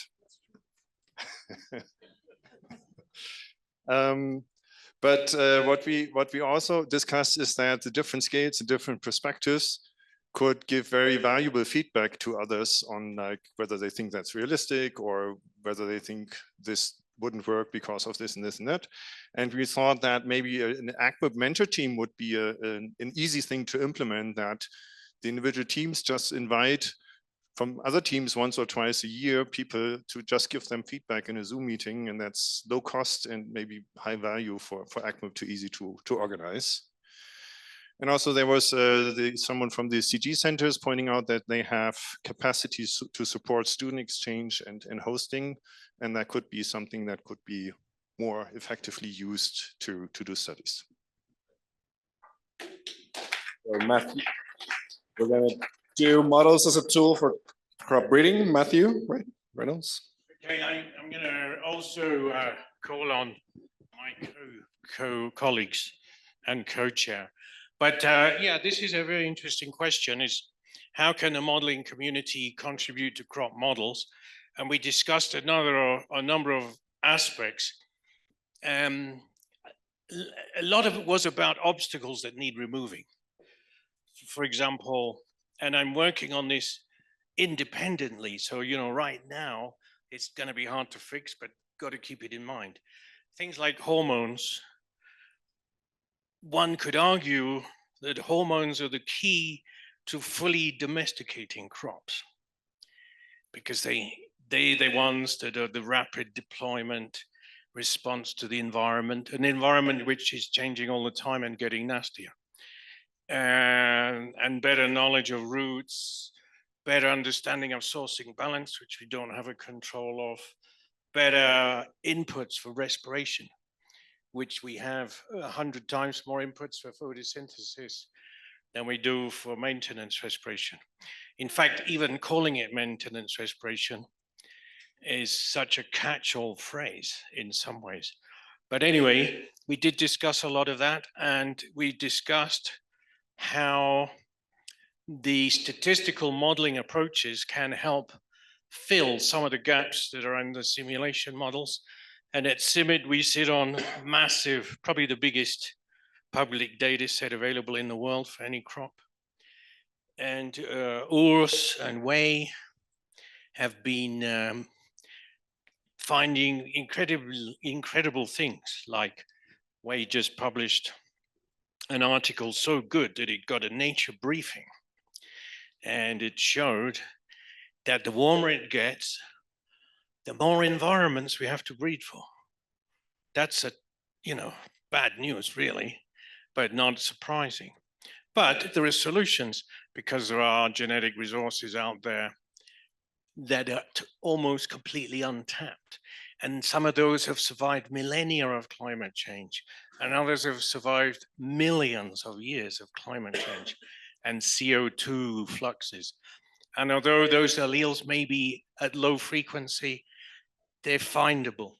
And we made a recent effort to publicize this, and there seems to be some resistance, which is hard to understand. So we talked a lot about that, how the community can help. Can it help to speed up? We had 3 different versions of speeding up. Maybe this is a good point to hand over to Wei. I'm sorry, I have to run to another meeting, but I'd just like to say great pleasure to interact with this group. And there was no way I was not coming to this meeting, even though I should be in Oregon, because I worked with AgMIP so long, and you're all here, and we need you. Humanity needs you. And finally, CEMIT also offer the modern community the good data. Yeah, the biophysical data or also the genomic data. So for your use. Okay. So is Ignacio here? So are you going to do it? Well, we had some very organized notes. I don't have it anymore, so I just talk from my head then. Yeah, so the point is, what we discussed is mainly about, I mean, we know that crop models, they don't consider many things.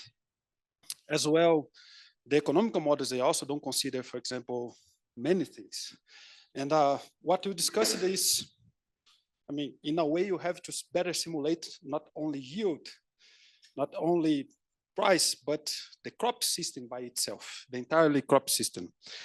And which requires simulations for area, simulations for more climatic drivers, simulations for farmers' behavior, simulations for, I mean, more environmental impacts, and that comes from agriculture, which means loss of biodiversity, CO2 emissions, and so. The point, I mean, in the very end, I think what you got is probably, it's not all of this. With crop models, they don't need to do all of those things. They may do some of those, and some of other modeling techniques, such machine learning, or maybe you can get some cooperations with the fire modeling teams and so, to better incorporate all of those factors when you simulate cropping systems, and giving projections in future with less uncertainties, right? With the, I mean, if a president of a country one day comes to us and say, give me how it's going to be the crop system in my country 30 years from now, maybe we are going to have less uncertainties in give this response to them by bring everyone together. So what we thought with Aulex is maybe one way to start it is by I mean, we are scientists, so maybe with a paper, with what a log is the team I lead, not with the leaders from different AgMIP teams, describing how can we better simulate the crop system entirely. Okay, so how can we bring perennials, annuals, I mean, farmers' decisions, if I delay the sowing date a little bit, what happens with the second crop that comes after? What happens with the carbon in the soil? What happens with the, I mean, biodiversity? What, I mean, maybe a way to start it is by bringing the teams together, the leaders and together, and starting by putting that in a paper, and to maybe with that we start with some initiatives after of how to connect better all the teams we have, and I mean, connect better the AgMIP community. So that's all.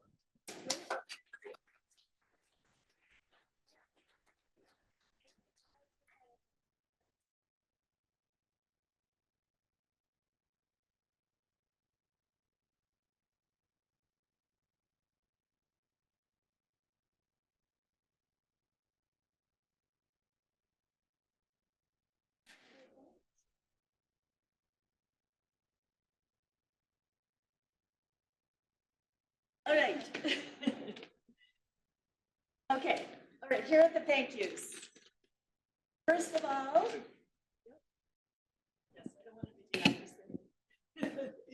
fantastic. All right, first of all, thank you to all participants here in person and online. I think the online really worked, right? Yeah? Thumbs up that it really worked. I think we're finally after, COVID was 5 years ago. So I think now we really now have learned how to do this. So it really seemed to me very seamless. I hope it did seem that way to everyone else. That's on the online part. Is Alex online, by the way? We'll see. Speaking of, he was on a lot, and a big, big thank you to him for leading the charge there. But also to just each and every one of you who got on a plane to get here, to be here for AgMIP10. Thank you. Okay, second, of course, is the sponsors. We gave all of them who they were at the beginning, but just really, nothing happens without sponsors. So we really appreciate that. The third is AgMIP, ExecCom, and Steering Council.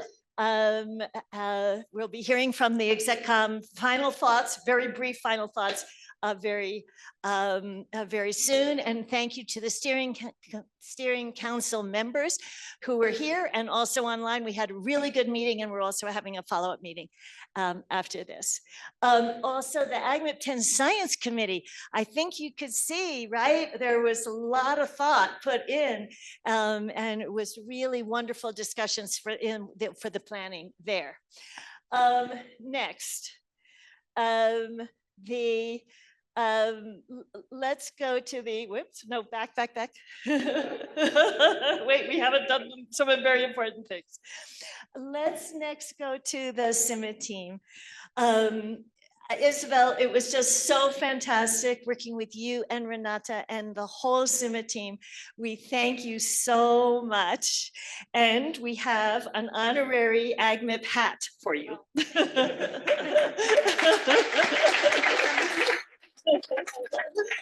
Thank you.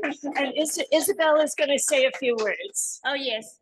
Thank you. Thank you so much. So I would like to say a few words regarding, and I'm very glad you have a very great discussions, extraordinary meeting during this week. Regarding the situation that we had in our gene bank, I would like to communicate that it looks like the corn was already damaged before the visit. So I would like to express our sincere apology on behalf of our gene bank curator because of this awkward situation, due to real concern expressed by our gene bank curator.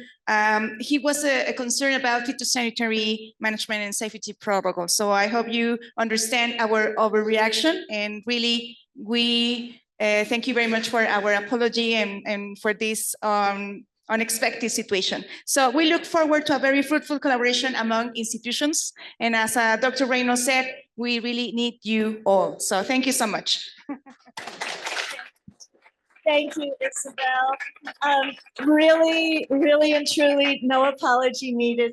What's important is that these two great institutions, CIMIT and AgMIP, are really such good colleagues and friends. And we look forward to continuing collaboration. Great. Thank you. Thank you.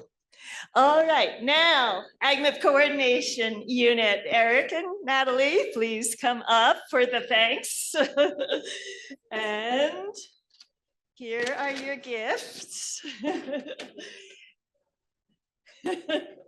right.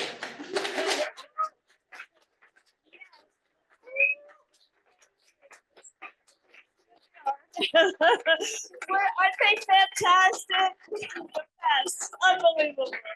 Okay, so this is your CIMIT supply kit for dealing with the changing climate. Okay, so okay, water bottle. Fan. This is to take notes, as the observation, scientific observation, as the climate is changing. That's a pen to go with this. That is hat to keep off the sun, a CIMMYT hat. And that is a raincoat. This is for, as we all know, heavy downpours. Heavy downpours are one of the main projections for climate change. So you guys, you have to have everything. And Natalie, you get the same thing, but you also get a beautiful scarf. Look, from CIMMYT. Sorry, Eric. A beautiful scarf was with all the CIMMYT symbols on it. Thank you so much. It was just so incredibly great. Okay, next is, let's keep going to, let's see, next slide, please now. Okay, so we're going to have a brief update from the executive committee, and we want to give a welcome to the newest execcom member, Roberto Valdivia. Yeah. who's wearing his gold hat because he's an economist. Okay, so could everybody quickly come up, but just we're standing around, Herman, Laura, Roberto. Okay, final thoughts, but just like 1 or 2 minutes and a final goodbye to everybody. Laura, why don't you go first? Okay. This time I've prepared a little something. Okay, so thank you, Cynthia, for giving me the opportunity to share a few things that truly stood out to me during this conference. First, the results, impressive, from the food system modeling work. What struck me is that the community, AgMIP community, continue to take on emerging and complex concepts and still manage to produce rigorous, actionable insights. It's a real strength of AgMIP using cutting-edge modeling tools, not just for theory, but to illuminate our world. Second, the diversity of scale. We've worked across these few days from movement of nutrient through a plant to a global model, global scenarios, and reach and tools developed to bridge regional and national realities. This kind of integration is quite rare, and it matters deeply for people like me working with the policymakers. Third, I was really impressed also by the way trade-offs were not just acknowledged, but really taking into account in all the session, because it's not a black or white situation. We really need to look at the compromises and the trade-offs. Finally, and perhaps this is the most important for me personally, it's the commitment in the different meeting, in the different session, the commitment to answer users' needs.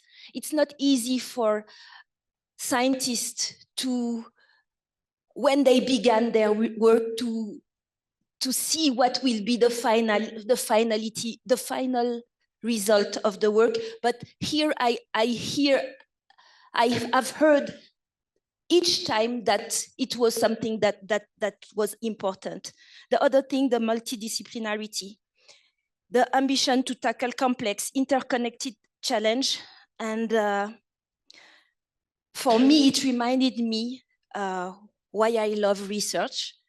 Even if I am more into policy research now, coming to the AgMIP conference is a reminder that whether I am an ecologist, an agronomist, and even an economist,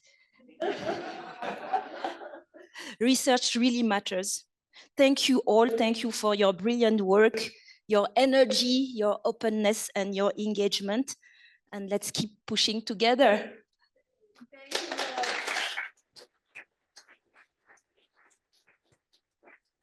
Yeah, thank you, Laura. I mean, what can I add, right?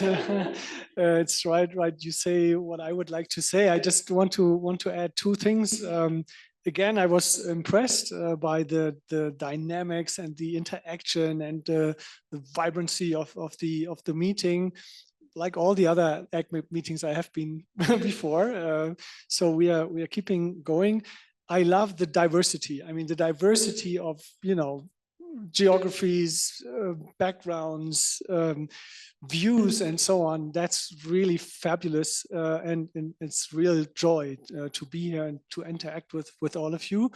That's one thing, and the other thing is, I mean, we are living in tough times, right? And so, but nevertheless, we have kept this going for so long, and also always with limited funding and resources. And I think we kept it going because we just love what we do here, right? So, so I think we need to maintain this energy, and yeah, just plow ahead regardless, and truth will prevail.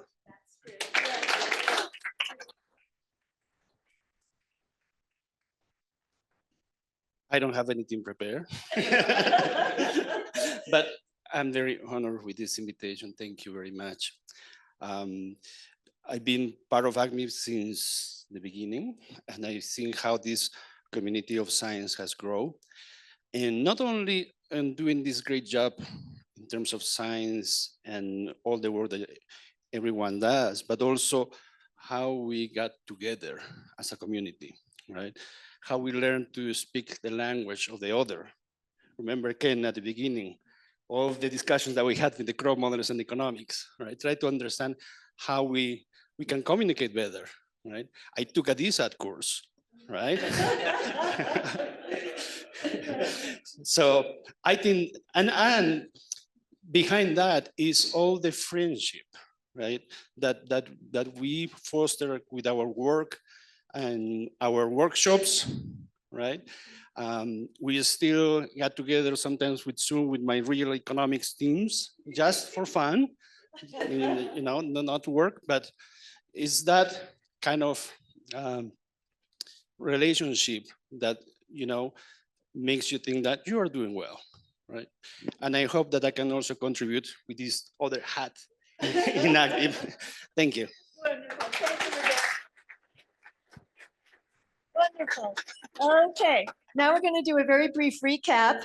I think the next slide is the themes. Sometimes at the workshops that we put a check mark before, after, you know, if we revisit the themes. All right, did we do science policy linkages? Did we? Yes. Did we do technology across scales? Yes. Did we do model application in low yielding, low data environments? Yes, yes, yes. Crop and livestock modeling. Yes. Okay. Climate resilience for food and nutrition security. Yes. Okay. And mitigation and adaptation, all the way to our final plenary. So, all right, check. We did it. Okay, we did our themes. All right. Just want to say very briefly, all these new teams and new projects were bubbling up. Here's just a few of them, but I know I don't have all of them, but the low emissions rice that we're going to be meeting tomorrow on, opportunity crops and VAX, I think really is moving forward here. Crop livestock systems, there's a lot of interest in that.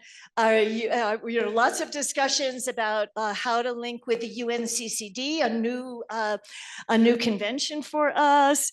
Modeling for breeding, I think that's really, really, really important too. And it seemed like that discussion really was very fruitful. Some of the teams we're re-energizing, including seasonal forecasts. We get Alex on that. Maize, we're finding new leaders, right, Ken? And that's something that was going on here. Pests and diseases, got to keep going on the pests and diseases, right? And coffee and cocoa, right? If we so important. The world runs not only on fossil, energy from fossil fuels. What does the world run on? Coffee and chocolate. So I think AgMIP really, we need to form those teams. And then the regions, lots of really good regional representation. The MENA team folks were here. South Asia, we're going to hear about a tiny bit more. And of course, China, Latin America, here we are. I'll just end right here. Being in Latin America was just a fantastic, fantastic venue, as we said in the beginning. And of course, right here at the home of the Green Revolution. So the next slide is, oh, okay. Okay, Eric, the next slide is, okay, it's all right. For those of you who are staying over tomorrow, it's not over. Okay, Eric. All right. Yeah, I mean, it never, it never ends, but. I mean, yeah, not much to say. I mean, if you're attending one, you probably already know about it. But yeah, so today, this is our final plenary, but there is still activity tomorrow. So we have our side meetings, 5 of them, yes. So most of them are open. The last one will be closed. So you know, if you're in that one, you know about it. But all the other ones are open, including the RISE modeling that Cynthia just mentioned. So anyway, it'll be the same as on Monday. Arrival, you know, there will be shuttles and everything. And yeah, we'll be here 9 to 12. And that will be the official end. And anyone who's interested, who hasn't signed up or anything, just come along. They're completely open. Remember, we said that AgMIP activities are open. By the way, just wanted to also, 3 more points. Integration, clearly the theme that we talked about this morning. Then we're forming the group, a working group on integration. We're forming a working group on the demand side and the communication. I think that's 2 really concrete new directions that came from AgMIP10. And then we are going to be revisiting the principles as well. So we'll be doing that in the ExecCom and with the steering council, and we'll share any updates on the principles with everybody as well. And I think we are now ready for the last slide. Okay, guess what it's about? Take a guess. Okay, here are the workshops. It's future workshops. So we have not only global workshops, but we have regional workshops. So we met with colleagues, the colleagues who are here from South Asia, and we really want to have, we've had previous workshops there, but we really want to do it again in early 2026, and we may have it in Sri Lanka. And who's been to Sri Lanka? It is so incredibly beautiful and fantastic country. So anyway, we may entice some of you to come to that. So we're working on that. Other regional workshops also come to us. MENA, I was just talking in the coffee break about a MENA workshop. Let's revive the AgMIP regional workshops as well. Okay, and now we're ready for the last slide. Guess what it's about? Exactly. AgMIP11. Here we go. Okay.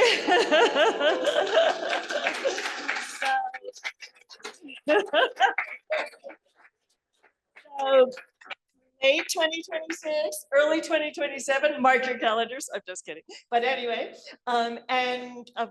we are thinking about and starting to have discussions about having it in Africa. We haven't had a global workshop in Africa, so we would like to go to such an amazing and important continent and to have it in Nairobi, Kenya. And that's what we are. That's what the current planning is for. So see you there. Thanks so much. Safe travels home.